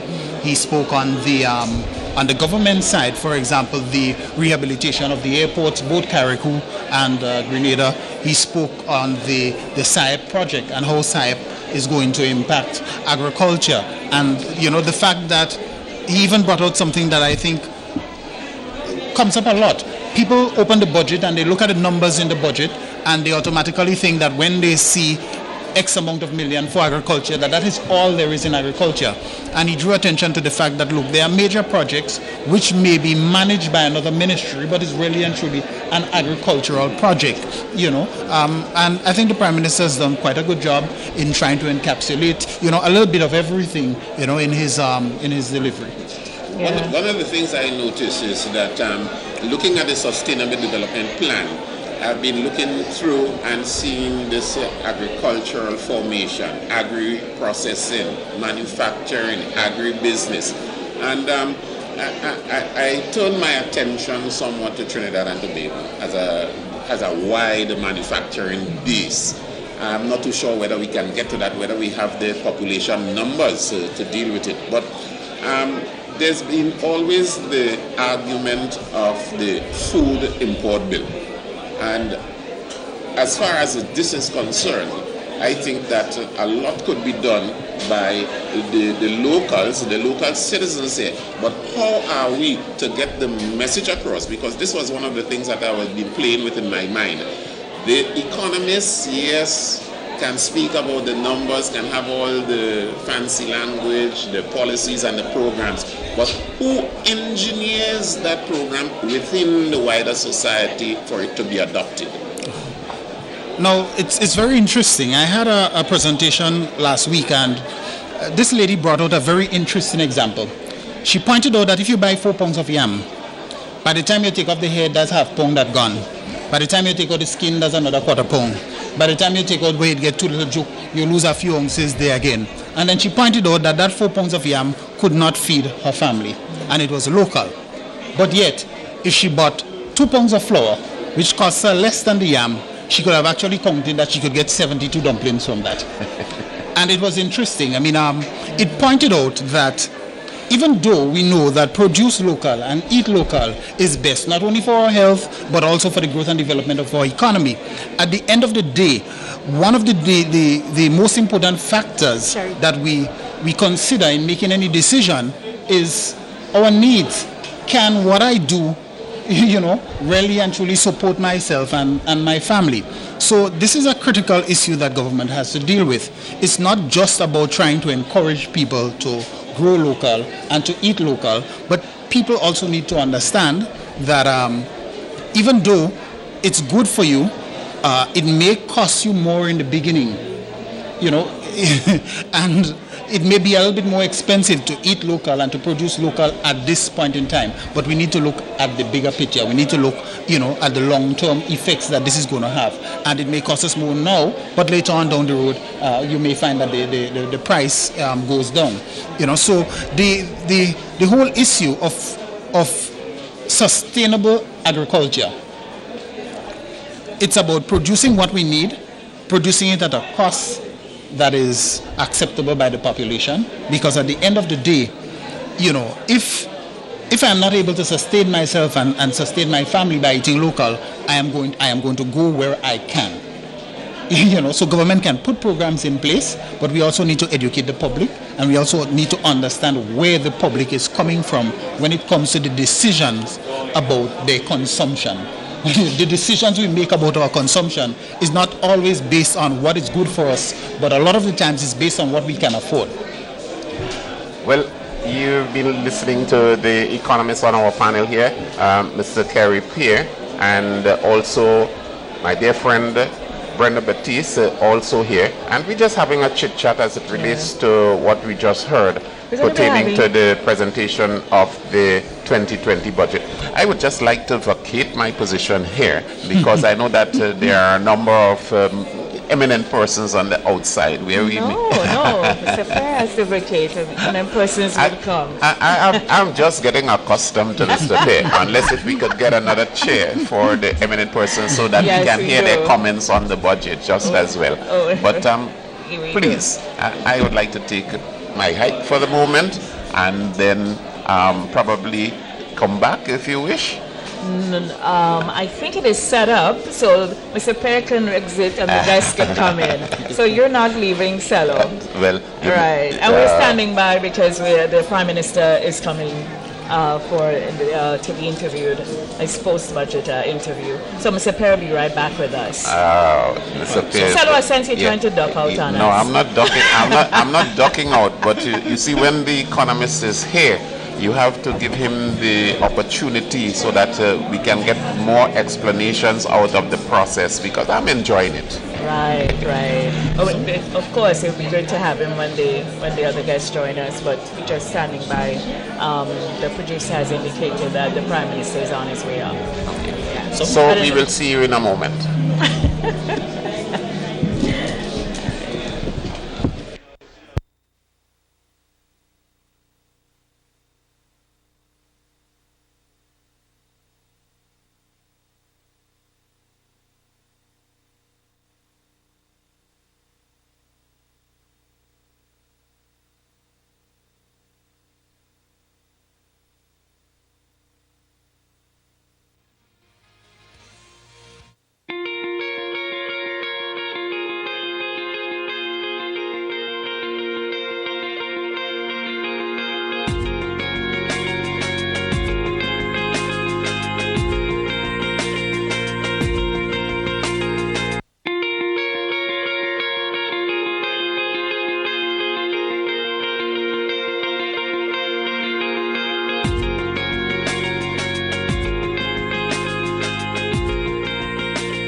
Welcome back to the Parliament building. Of course, we're doing our post-budget interviews. And here with us, I'm here with Selwyn Noel, of course. It's great to be here with the veteran himself. I like to hear that word, veteran. Good. Own it, claim it. All right, so we're having reactions to the budget, and here with us is Karen Phillip, and he will be speaking on some of the things that was said in the budget. But we will take him right after, as the Prime Minister has now joined us. So we would invite the Prime Minister to come forward, and Karen will certainly interview you after. Most definitely.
Well, we are joined by the Prime Minister, Dr. the Right Honorable Keith Mitchell, and you just heard a marvelous delivery of the 2020 budget, and he's here to give us a better insight as to what we can expect, Grenada, Carriacou, Pidi Martinique 2020, and a hefty presentation, 2 hours and 20 minutes, no stranger to the business. Well, no, I think the key thing, as I mentioned in summing up, the question of the government being able to have the capacity to implement the projects. Because when you have projects that are available and you have the funding available, most of it is grant funding, you have not to be found wanting. So I think the key thing is our ability to get the human capacity, to have the human capacity and personnel, technical and managerial type persons to be able to implement a budget, because with that involves a lot of job opportunities for a lot of people. When you look at the amount of jobs that are available with all these major projects, the prospects look exciting, but we have to move aggressively to ensure that we can get the personnel to do so, to implement. That's going to be the challenge as far as I see. So I would look forward to that. This is why I gave instruction to the Ministry of Infrastructure to bring in persons immediately. So a number of persons have been hired coming to the end of the year, October, November, and again in December, more engineers, more planners, more architects, more managerial persons that will start implementing many of these projects that we're talking about. And then we're bringing in a private sector. Price Waterhouse Group has been taunted already to, they're negotiating with the Ministry of Finance in terms to help as an implementing managerial group. Despite the personnel we have, we need an overarching group to help us to organize appropriately to implement those projects. We're going to be spending some resources, and a lot of it is grant money, so they're given to us. Let's use it to implement the projects we have.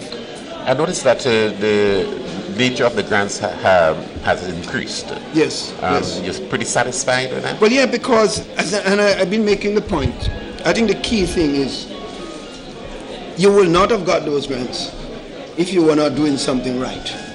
And the key thing is having passed the Fiscal Responsibility Act, and not just passing it, but living up to its expectation, having also managed your economy well to the point that you have savings on the fiscal, on the primary expenditure side, so that you have the necessary room, instead of just bloating your public service, but you're keeping the public service at a certain level, and you're having savings to increase the capital stocks of the country. People have recognized that Grenada is doing what a lot of countries have not been able to do. That's why we have been able to get so much grant support from IDA, which a lot of other countries have not been able to get because they have not established that fiscal rules that we have. So that has a lot to do with the management of the economy. You have had the experience, as we're talking about management of the economy, we have had the experience for the past, let's say, 5 years, or let's say from the structural adjustment program up. What are you picturing in your mind for the next 5? Well, as I see it, we did mention we still have 15.something% unemployment. That 15% too much. There's still a lot of people that are unemployed. Maybe they have some employment, but they're not able to meet their basic needs. Because let's face it, with economic activity increasing, yet we see ourselves having to spend more money on social programs, which means what? That some people have jobs, but they're still not able to meet their needs. So it means that we have to get greater quality jobs, we have to create additional jobs, and we also have to have the space in our economy to take care of the vulnerable in our society. So this is some of the challenges that we face. And as I said, that I admitted our mistakes in several parts of our budget. I admitted where we went wrong. In the question of the youth, the money program, weaknesses. The question of the healthcare system, we can't take responsibility for where it's at, while other governments did not do what they should do when they were there. We are there now. So we can't be blaming anybody else. We have to take responsibility. So there are a lot of challenges, but I believe with the united team that we have and people willing to work together, and as I mentioned, the unions, why some of them made demands. Generally speaking, we are not where we were 2 years ago. So I think I'm optimistic, despite people's needs to get more for the workforce. I believe, generally speaking, we will be able to work together to improve the lot of the country. All right. Talking about improving the lot and being optimistic, yes. Prime Minister, at the top of your presentation, you highlighted that the regional GDP, the outlook was 2.7 and expected to grow to 8% in 2020. And you summarized by saying that you expected Grenada to surpass the expected growth of the 8%, and you said that was hinged on the CARICOM growth. It was hinged on the hydrocarbon and energy development in Guyana. So, why could you tell us the rationale behind why you expected ours to grow beyond this, and if you could just comment on our own energy and hydrocarbons? No, I think you've made an error. When I stated growth, with respect 2.7 and 8.8. That was the CARICOM. Yes, that's what I said. No, that's what I'm saying. And then I stated the growth rate for the ECCU, which was 3% and then 3.6 for next year. And I said we'll do better than them. Right, okay. So it was the ECCU. Oh, yeah. Yes, yes, you're right. I was very careful. You're a man of figures. I can't beat you there. but you're right. I can't beat you there. But I still want to answer the question on the hydrocarbon. The hydrocarbons, yeah. What is happening to us? Remember, we have serious fines. And we drilled 2 wells already and we got very optimistic results. The problem we have is that these are not enough for we want to drill a few more wells, and it looks good. The prospects are good because the way we drill, more or less possibilities in terms of estimates than areas that we have not drilled. The problem is because of the large fine in Guyana, many of the development activities with the large fines, and Venezuela situation, a number of the firms are using the opportunity with the problem in Venezuela to get sweet deals. Right. So we are caught in between, but they're still pursuing, and the Minister of Energy will be discussing the potential opportunities there. So the prospects are still good, but we just have not been able to get the investors have not been able to raise the necessary resources to do the drilling, because it costs a lot of millions to do one drill, to one well. So that's the problem we're facing. Okay. In terms of the financing of the budget, you mentioned the grants. We saw the basically grants. Very low concessional rates that we've been granted as well. And of course, we listened carefully to see if there was any taxation to help finance and any other innovations. So can you comment on those? No, well, basically, we did not see need to increase taxes in any serious area. As you know, the only area we saw increase in some fees is the question of passport, which is what I said. My own view about life is you tax people less on income and let people pay for service. So people should not expect government to provide passport and suffer losses on passport. The passport should be given at cost, and still we are suffering losses. Even with the increase, we're still not meeting the cost of a particular passport. And that was not announced here, it was announced before. But so we do not see a need to increase taxes. In fact, we've seen any time we get a chance, we will again reduce the taxes on income. Because the more disposable income people have, is the more activities. And in the end, if you have an efficient collection system, the government will collect its share of taxes on VAT, on CSC, and other services. And that's what government has to do. I'd just like to quote from the budget document, Yes. something you mentioned, which I found was really interesting. Mr. Speaker, sustainable development is a pathway to the future we want for all Grenadians. Therefore, it is necessary that we do not merely offer economic growth on paper, but we rather provide a framework to generate economic growth. And he went on to highlight social justice, Yes. exercise environmental stewardship, strengthen government, and some of the things that you pointed out in this overall document, which I figured that you were aligning the priorities of the government Yes. to this national That's right. development plan. And so having quoted this from the document, there are people at home, they've just heard you. And as a leader, of course, you provide a level of comfort to them as to what happens on their kitchen table. Yes. So tell us. No, I think the fact is many of the activities of government, we have to realize that we have to deal how people see government. And sometimes we in our ivory towers, we tend to only see things ourselves and forget that it's not about us, it's about the average man out there. And you always have to find out how this person feels in the house. He wants to know what's happening to his table. So I think one thing we have to ensure that we keep inflation down. So the cost of services must not increase to people in general, especially the average man that's not working. He must not have to pay more for services while he's not earning serious resources. The question of needy assistance, I don't believe what we provide in needy assistance, that's sufficient. Yes, we give $200 now, and 200, 300, as opposed to 200 a year, 2 years ago.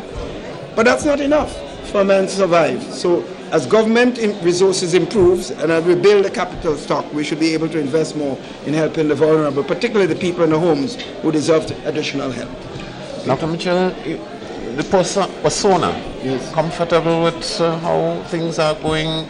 Very much. I mean, we're talking about past years, the historic times of Dr. Mitchell, the Well, present time. I think you judge somebody's how they appear and how relaxed they are. I am very relaxed. I was checking the budget. This is about your 14th one. I was trying to do a check. So, yeah. It's coming today. And it's coming. So very soon you see a new face.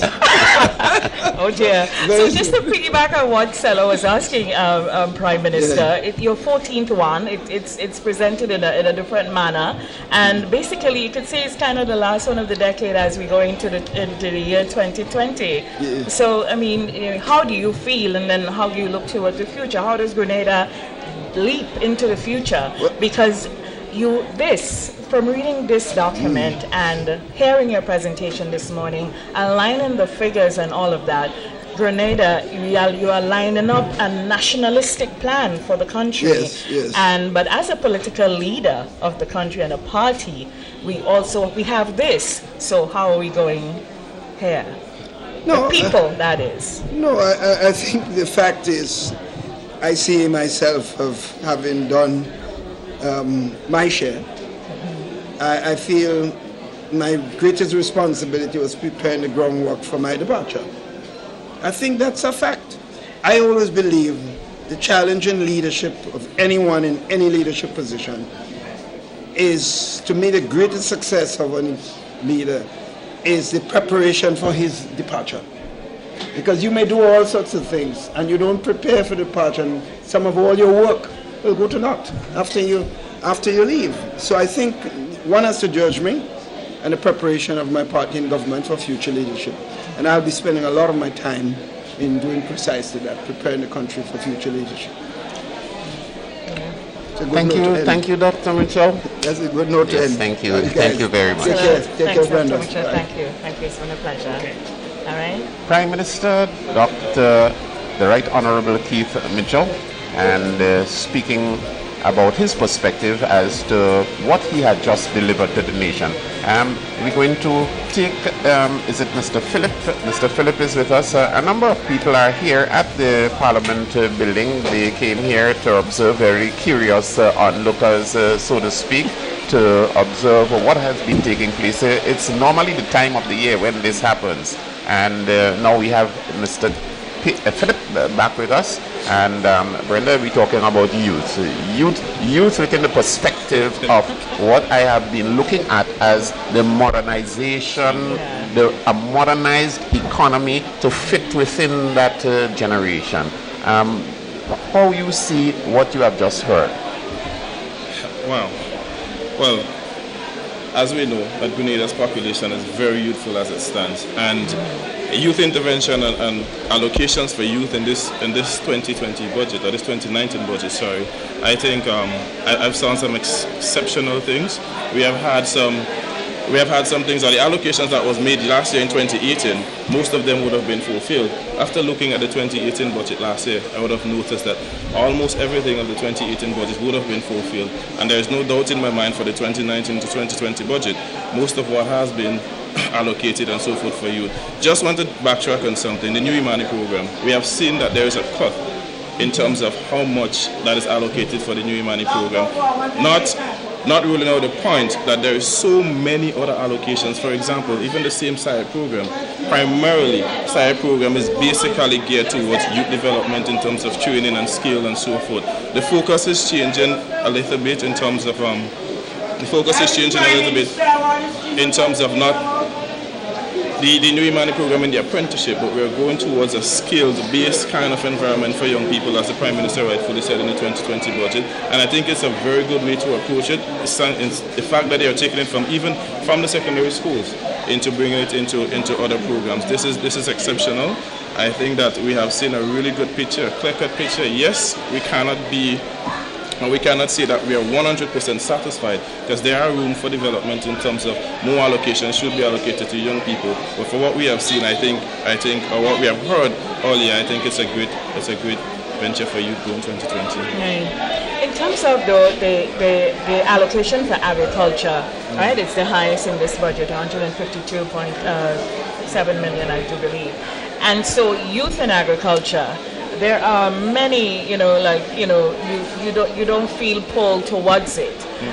So what is it about agriculture? How do you see yourselves? I know the farm and the farmer in the brown clothes and the fork and all of that, the visual is not appealing. But if there's so much emphasis being placed on agriculture, and with, the youth, as you earlier mentioned, being so much a large part of the population, certainly the youth has to play a part for us to realize the investment that the government is making in agriculture. I support you 100%, but my only thing is youth in agriculture has to be a little bit more attractive. Agriculture in itself is not appealing, mainly because of the attraction of, or what is it that is to offer to young people. Now, for years I've been hearing of this Youth in Agriculture project, and there's many recommendations that can be done. Most of the young people see it, or they look for jobs that would pay them instantly. Listen, I need this now and I need this now. Now the youth in agriculture, it may take a while. Agriculture always takes a while. It stems a while before you can get this yield or this earning that you're looking for. And due to that, most young people are not attracted or not pulled towards agriculture. You're impatient? Well, some of us, for me, I grew up with agriculture background, so I understand. Right. Now, if youth in agriculture is properly developed, and when I say properly developed, I mean, for example, just looking at the New Imani program and the way it's developed, where that young people are being compensated for whatever I say that they're doing with a small stipend or whatever the case is. If we can tie that into youth in agriculture, whereby young people don't just have to work and wait for years before they can get a salary or a stipend, but a compensation or a stipend can be added to youth in agriculture, I think the package would be more and more accepted by young people. So it's just about developing an attractive package for young people to be a part of agriculture, because I'll be honest with you, we take agriculture to only be the raw planting or the propagation or whatever the case is, but agriculture is way bigger than that in terms of agro-processing and all those things. And if we take all that into consideration, if we think about youth in agriculture from its inception from production to manufacturing and so forth, we can have something pretty attractive. What can we basically do to galvanize the population of youth to go in one direction? Because the plans now, when I look at it, is a transitioning into a completely, totally different era that even we, the elderly, who will automatically turn the silver people, may not be able to cope. And we would be depending on your generation to give us that kind of encouragement to move along with you all. How do we galvanize the young people to move into that sector? Wow, this is a pretty tough question. And let me tell you why it's tough. Because as much as we have a small sector, a small bracket of our young people who are self-thinkers, who are self-motivators, who are self-developers, we still face the challenge with a group of young people, or a large amount of our young people, who are not initiators. They don't take their own personal initiatives, and you always have to, pump and push so that they can do. But what I'm saying is, we have to reach to a point where young people can become self-thinkers. Majority of them can become self-thinkers and can adapt to what we're actually trying to do in this country, because we're going into a technological field, fully technological, skilled in terms of hands, in terms of whatever the case is. That's what is being pushed. Skills, new skills, hand skills. Yes, the lawyers are there, the doctors are there, and so forth. But the era for Grenada now, as it relates to young people, is that skill-based kind of assessment. And I don't know how we are going to. I can't give you a perfect answer how we are going to transform that. Because guess what? You have to motivate yourselves. Well, and you said it. You have to become self-thinkers. You have to become innovators, because the global landscape has changed. It has changed completely. The way your great-grandmother did agriculture, even the way your father did agriculture, is not the same.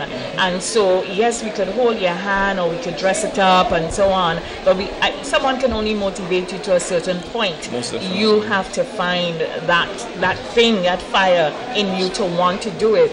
And, it's a lot of work. I mean, and I am thinking, probably that is why, not just to get agriculture on fast track in terms of financing and other investment, roads and all of that, but is to really generate new interest from that sector of the population. So then the critical role of SIAP and all these institutions become even more important, because you guys have to dovetail into it. Most definitely. What would we eat?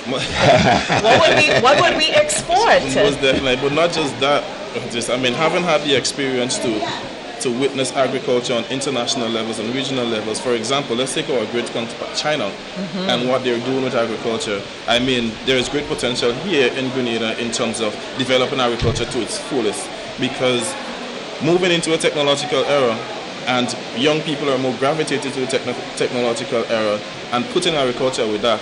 That is the way that we have to start going in terms of aquaponics and all those things, and all those kind of technological new era to develop agriculture. Make it more attractive for young people to be Good.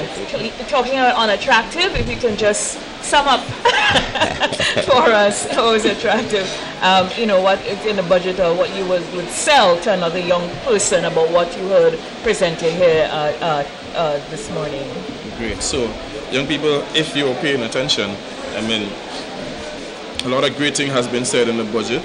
Youth in agriculture is coming on stream, and it's coming on stream live, because they have showed that they have identified a number of lands or various lands that is going to be allocated towards youth in agriculture. So it's something that we have to start thinking about. Yes, because there is a cut in the New Imani program, don't think that the numbers would drop in terms of how many persons are being accepted into the program. It just means that the focus has been changed, or it has been given the task of a number of other institutions like SIAP and all those others to now focus or to help in terms of the new Imani program, create more skills, create more stability, create more personal touch to young people rather than just having to be in an apprenticeship program. So now you would get certificates, you would get whatever the case is and further yourself and better yourself. So we have to pay attention to all this, and all in all I think that the allocations for youth, I mean, as I said earlier, we could do it more, but I think what we have gotten, what we have just gotten, I think it's an exceptional amount for youth. Thank you. Thank you so very much.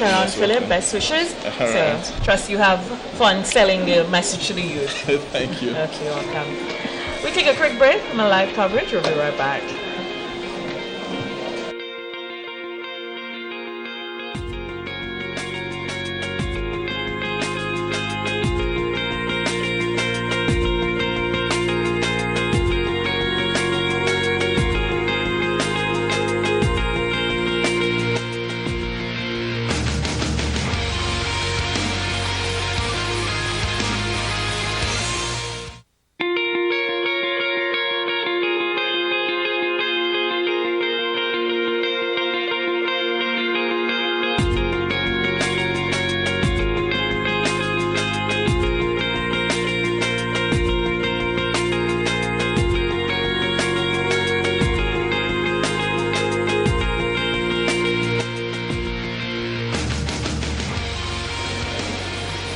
This is our post-budget wrap here at the Houses of Parliament, and you just a while heard the 2-hour, 20-minute presentation by Prime Minister Dr. the Right Honorable Keith Mitchell as it relates to the delivery of the 2020 budget and all that was entailed. And now we just chit-chatting, looking for the average comment here and there as it relates to what we just heard and the budget presentation. Now we have with us Mr. Byron Campbell, and I like to state a very eminent person. I mentioned it before, and he is the chairman, he is the CEO, he is the manager, he is the overall supervisor of a very intricate project called SIEP.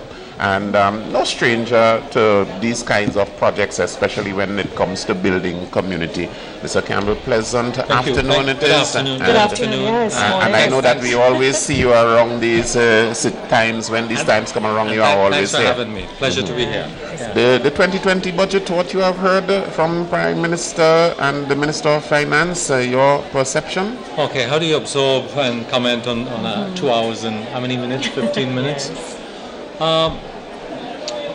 Overall, there's a lot of positives in the budget. Clearly, what we see is a continuation of the policy from the previous 2 years. In terms of the focus, I see a focus on youth. I see a focus, certainly a lot of resources going into poverty alleviation. I see resources going into rural development in particular, which is my interest, and the larger kind of projects. And I see also the private sector very involved in many, in terms of the economy, in terms of what's happening. For example, in the agricultural sector, we saw the cane co and the poultry production marrying with some of the very important initiatives that the government is pursuing. I think the challenge, though, when overall, I hear a lot of projects, and I think the Prime Minister alluded to that the challenge is going to be implementation. I don't know what is the overall rate of implementation, but clearly he talked about more resources being allocated. The Chinese, the engineers, project implementation personnel and so forth. That's going to be crucial, because I don't think the issue is the resources. I don't think the issue is money. I think the issue is or effectiveness or efficiency in implementation. I think now that the small island territories worldwide are being called upon to fast track their development. And I take into account this document here, right? Because we've been toying with it for quite some time. Yes. We have the intellectuals here to deal with it, to know that it is has reached this stage, and we have to fast track that development. How do you see Grenada doing? Well, listen to it, because you see what's happening in the south, this part of the island. That we talked a lot about the True Blue and the other areas development. The big challenge is going to be rural development. Here's an initiative of the government to create a rural development unit And here is merge a SIAP program, BNTF program, and it's likely this unit can also serve as a accreditation center for other projects that are coming, because there's no shortage of money. So here is the unit now, Rural Development Unit, creating capacity in project implementation, in technical area, in terms of having engineers and other technical persons, in financial management. Key, because that's reporting and financial management. Because if you do it well, you're likely to get more.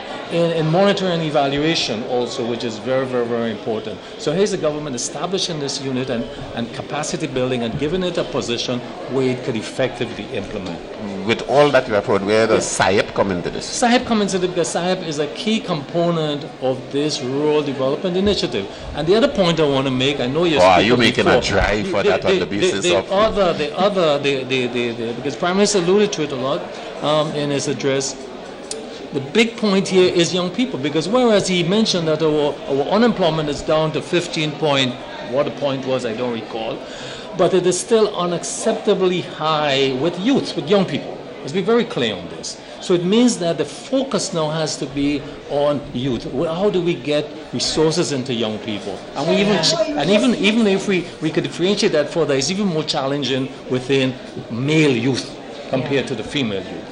But here in the youth program, though, in the rural development and focusing on youth, we see significant resources going there. And let me just outline them. He touched on them. He talked about the Simone Industrial Park, that an MOU with the GIDs for just over $7 million.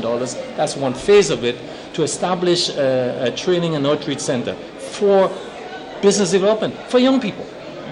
And marriage to that will be grant financing, where you're going to have business development officers employed, they're already employed, I should say, this is happening, to handhold and to guide those young people into various small businesses, you know. Right. And it doesn't stop there. There's a big aspect for it in agriculture, because we didn't mention it now, but I see the theme certainly talks about sustainability and environmental sustainability.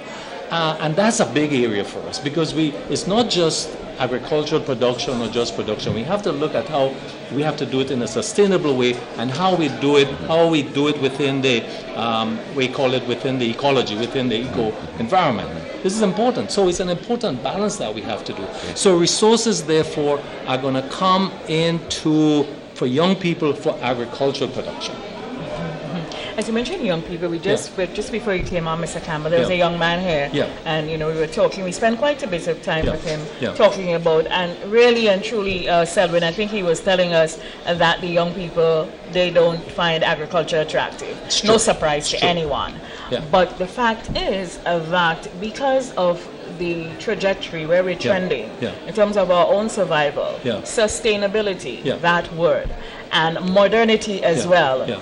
And because they are, by and large, a huge percent of the population, right? We must get them, involved. So then, how do we modernize? How do we get them focused? How do we use technology? How do we get away from them the image in their head of an old man with brown clothes and a fork and a spade? How do we do that? And I guess that is where you're. And I can tell you the numbers. The numbers we have coming between 15 and 34. That's age. We have some 38,000 young persons average, so it's a lot. And what you say is true. We have an aging farmer. Average age now is about 55 and rising, so that's a problem. How do we get young persons into agriculture? And we have to start early. So we're now approaching at the 4H level, primary and secondary school, to set up model farms so that they can see and practice using modern tools and modern technology. We have to go that route. If we don't go that route, we lost. We have to attract them there. But even at this stage, even with existing young persons, we have to introduce, let me say, simple technology, because there is various water management, irrigation, for example, using shade houses, aquaponics, weed eaters. In other words, we have to introduce energy saving tools and make it attractive. We have to demonstrate to part of it is setting up demonstration farms where they can come, see, learn those skills. That's very important. It's not going to be an easy task, but we have to begin somewhere. But mind you, as we speak, there are a lot of young persons in agriculture, as it is, that are doing very well. They are making money. And so government support, what has to come there? One of the problems we have in the agricultural sector is financing. The numbers I see, it tells me that there's about 1%, and all the funds that are on-lended by the banks and even our own development bank, Grain Development Bank, it's about 1%. So you're saying that the banks can do more? They can do more. So it's not happening there at all. If you go for a loan to you get need a more car, incentive you from the need financial more. So institutions. this is why this project is also going to provide grant financing for agriculture production. To But young that's a persons threat, also. though, Yeah, because it is. means So- that the farmer Yeah. and the business of farming or Yeah. the business of agriculture Yeah. is not. It's the not bank getting does the not see it financial. as No, it's lucrative. not. It is risky, yes, and the banks consider that lending for an automobile, consumer loans or a mortgage, is not as risky. Right, You know, right. and that so we have to break this. We have to break. The other thing is a pretty elastic. It is. Prime Minister talked about this, and I think that to revamp this and see this, but the penalties have to be more severe, and the follow-up with pretty national has to be more consistent. You're saying that the stiffer Absolutely. penalties could act as a deterrent? I think so too. I think so. But the Prime Minister talk about investing $200,000 in this area by getting field Legislation, cameras monitoring, and selling it to the farmers at cost price. This is going to help. This is a good thing because it's very. It's detrimental to the farmer when he or she loses their production. But what we see also, even in terms of our training, because I can tell you that there's a lot of training for young persons going on in crop production, agricultural production, and agro-processing. So there's a lot of training happening as we speak with young persons. The project is engaging 400 for the project, and we have 200 that have started training going forward. So the other thing is access to farmers. Farm access roads, critical. A lot of farmers, if you don't have access, you're not in production, or your getting to market becomes very difficult. In this year, in the budget year coming, as the Prime Minister alerted, there's about 10 farm access road that's going to be undertaken. This is financed by the Caribbean Development Bank. But the project envisages to do some of these work. So A big access is going chunk to of be it important. addresses infrastructure. So this is going important. And the Prime Minister talked about, I think there was from the one of the concessionary bank, the IDA, some $37 million for farm roads, agricultural roads. I think this is amazing because not only the farm access road, what you're going to see is employment creation. So this is very important. But farmers usually are not satisfied, and I'm not blaming them. I think more could be done. I think extension, capacity building could be strengthened. We heard that the budget for the ministry has gone up a bit. The largest allocation is going to agriculture because the budget itself doesn't tell you all the various aspects of the bits and pieces that is going into the sector. So critical, because if you're talking about rural development, agriculture, and you mentioned it, I heard it earlier on where you talked about the food import bill. We have moved now from our backyard gardening and moved to this quick fix import food. It has health implications, but it also has food security implications. So you the project is approaching that also by working with a lot of families in terms of helping them with their backyard gardening to grow nutritious food. So you see, nutrition is a critical factor for us also because it has health and other implications downstream. Outside of that, though, there's something else that we probably haven't addressed enough, and that is the fact of being climate smart. Because we have climate resiliency underpins a big part of what was presented here today as well, and that's the place where lots of funding is available. Are available, right. exactly. So how do we, with the sustainability and all of that, how do we get farmers to be climate smart? That's a critical point. And when we say agriculture, I want to mention too that includes the fishing sector. Absolutely. Because we see the warming of the sea, that is affecting our our fish in terms of what we are able to, but fish contributes significantly. The numbers I have, in fact, the value of a fish import is probably more than the agricultural aspect of the import. So that's an important industry, not only for export, but also for nutrition, protein. But the important question, we can't go forward as business as usual. What I want to say is, all that we learn about climate change, all we think about it, is going to be worse than we can imagine right now. That's true.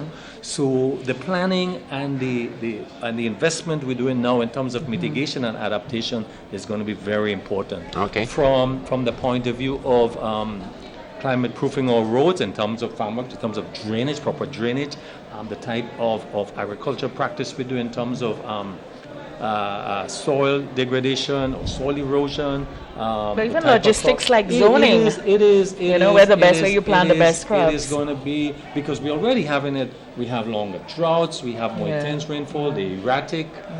So I didn't hear much about that. But some of the projects, certainly the SAD project and others, are factoring this in their design and implementation.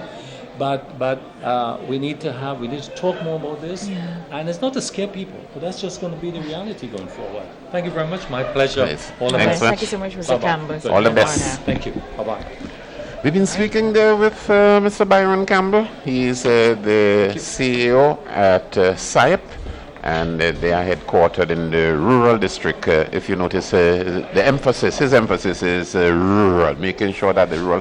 There's a lot of argument there when it comes to the rural and the urban economies, but they are all entwined together, and you can't divorce one from the other. I mean, this is the argument because of inhabitation, where people live, they feel comfortable to boast themselves in their little locale, you know. Yeah. Well, even the GDP reflects it, in terms of rural and urban. Because if you look at, what the Ministry of Finance have been able to capture in terms of the contribution of education to the GDP, and that is foreign education, another name for SGU.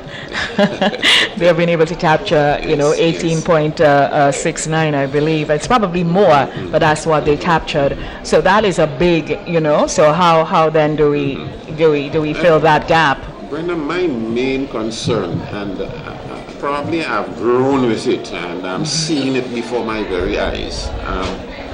How do we galvanize our people, for them to understand, hey, something different is approaching, and we have to put ourselves in gear to, I've been hearing many times, challenges. I'm not too sure whether we are afraid of challenges. You know what it is? I think, simply put, and I could be wrong, but this is just my perspective.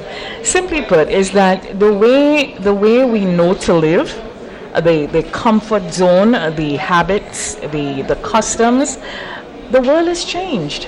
The world has changed. So, How we live, how we earned, how we worked, how we played, how we planted, how we dress, how we interact one to another, that has changed. So we seem to be, in many cases, addressing situations with new age policies, and the old situations and the new age policies not lining up, because we're not feeling it, because that's not our vibe.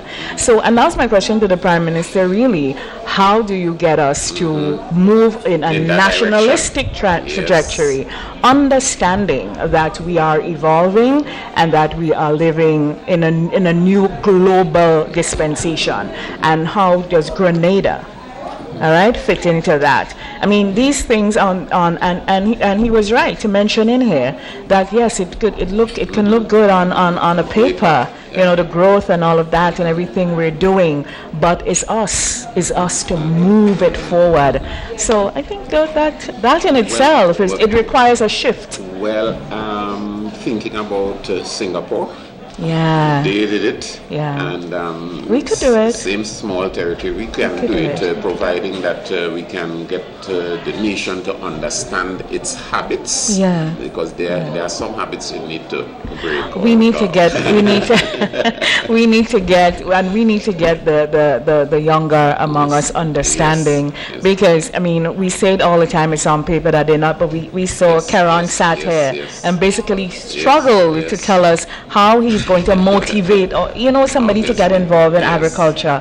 So there's a lot of work to do. There's a lot of work to do. Of course, government leads and lay down the policies of the country. I mean, through this sustainable document here, and I hope every Grenadian can find a copy, and whenever that it is a great plan, but it really requires all of us getting involved from our communities. Yes, I always follow budget, but I've never heard the social and the environment and all of these things addressed, because we are shifting, we are moving into another direction in a rather sustainable way. Yeah, because I guess all those behaviors would impact economic development. Mm-hmm. We ignored it in the past. Right. We did ignore it. Yeah. Well, since after you tell my man here to vacate, he didn't even think about peeping to see if we are okay. That's Mr. Pear. Brenda, in case Brenda did run, man. Brenda ran. Let's call it that way. But Mr. Pear doesn't mind, because he's an economist. He was able to unfold a number of things that we were probably struggling with as it relates to what is to come with the future. You could see he is very au fait with the 2020-2035 plan. It's a 15-year plan. Just enough time for us to recoup and move on. No, but he had to leave, huh? Oh, okay. He had to leave, yeah. Brenda, it's nice being in your company for... I've never been in your company before, and it's pretty nice. I now see why a number of my fellow journalists always envy when they are not together with you, chit-chatting wherever. Oh dear. The last time I saw Roll, like he didn't want to leave. Good one. It's nice being with you for the day. It's a day in every country in the Caribbean. Budget Day is always a day people look forward to. Probably our audience could hear the chit-chatting of the people who came in, the visitors who came in the gallery. It's a day when the people really come to the people's house to hear their business. Yes, obviously. Indeed. And I think this is where I take my leave. I shall say I am taking my leave. My name is Selwyn Noel, and I'd gladly like to take my exit. Nice being with you. And let's hope for a better Grenada, a better OECS, and a better Caribbean.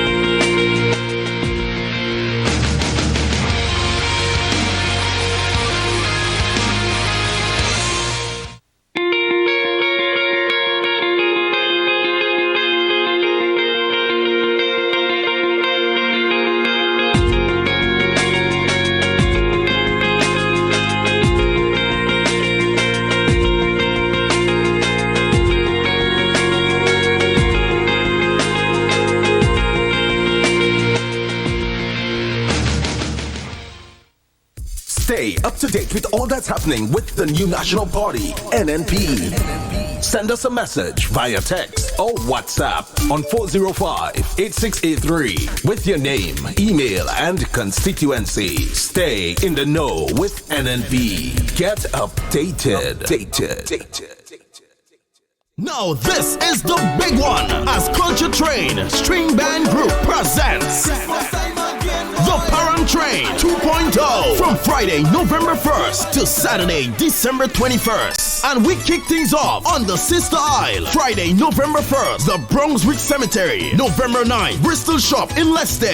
November 15th, Modest Shop in Mount Royal. November 16th, Wayne's Bar, Hillsborough. November 22nd, Brongo Shop, Harvey Vale. November 23rd, Goosey Shop, Winwood. November 27th, Sky Shop in Brunswick. November 29th, we head to Union Island to Hugh Malzak Square, Clifton. November 30th, we inside P.T. Martinick at Jigs Cross. December 4th, Pro Shop, Belvedere. On December 6th, we head to the mainland Grenada at Travelers Bar, Grand Mall. And on December 8th, Gold's Bar under the Bamboo, Pedmota. December 11th, Marvin Shop in 6 Roads. And on Saturday, December 21st, it's the grand finale round the island. And all events start from 7 p.m. Parang Train 2.0, brought to you by Grenada Tourism Authority, Government of Grenada, Grenada Distillers Limited, Digicel, Vibes FM, Sister Isle Radio, Amazing Colors, Ariza Credit Union, and Booms Construction. The Parang Train, and they'll be coming in by you.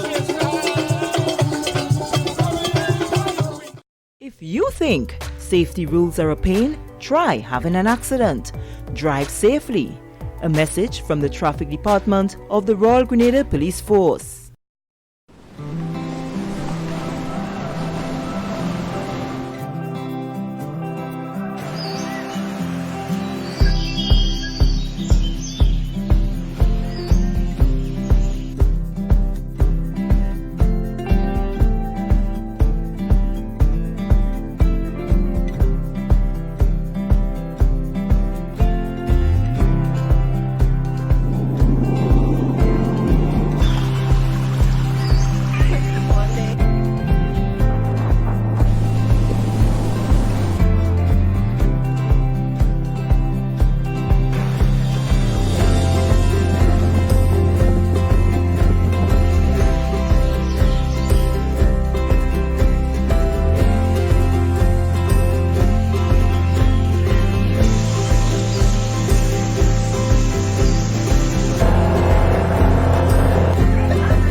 Stay up to date with all that's happening with the new National Party, NNP. Send us a message via text or WhatsApp on 405-8683 with your name, email, and constituency. Stay in the know with NNP. Get updated.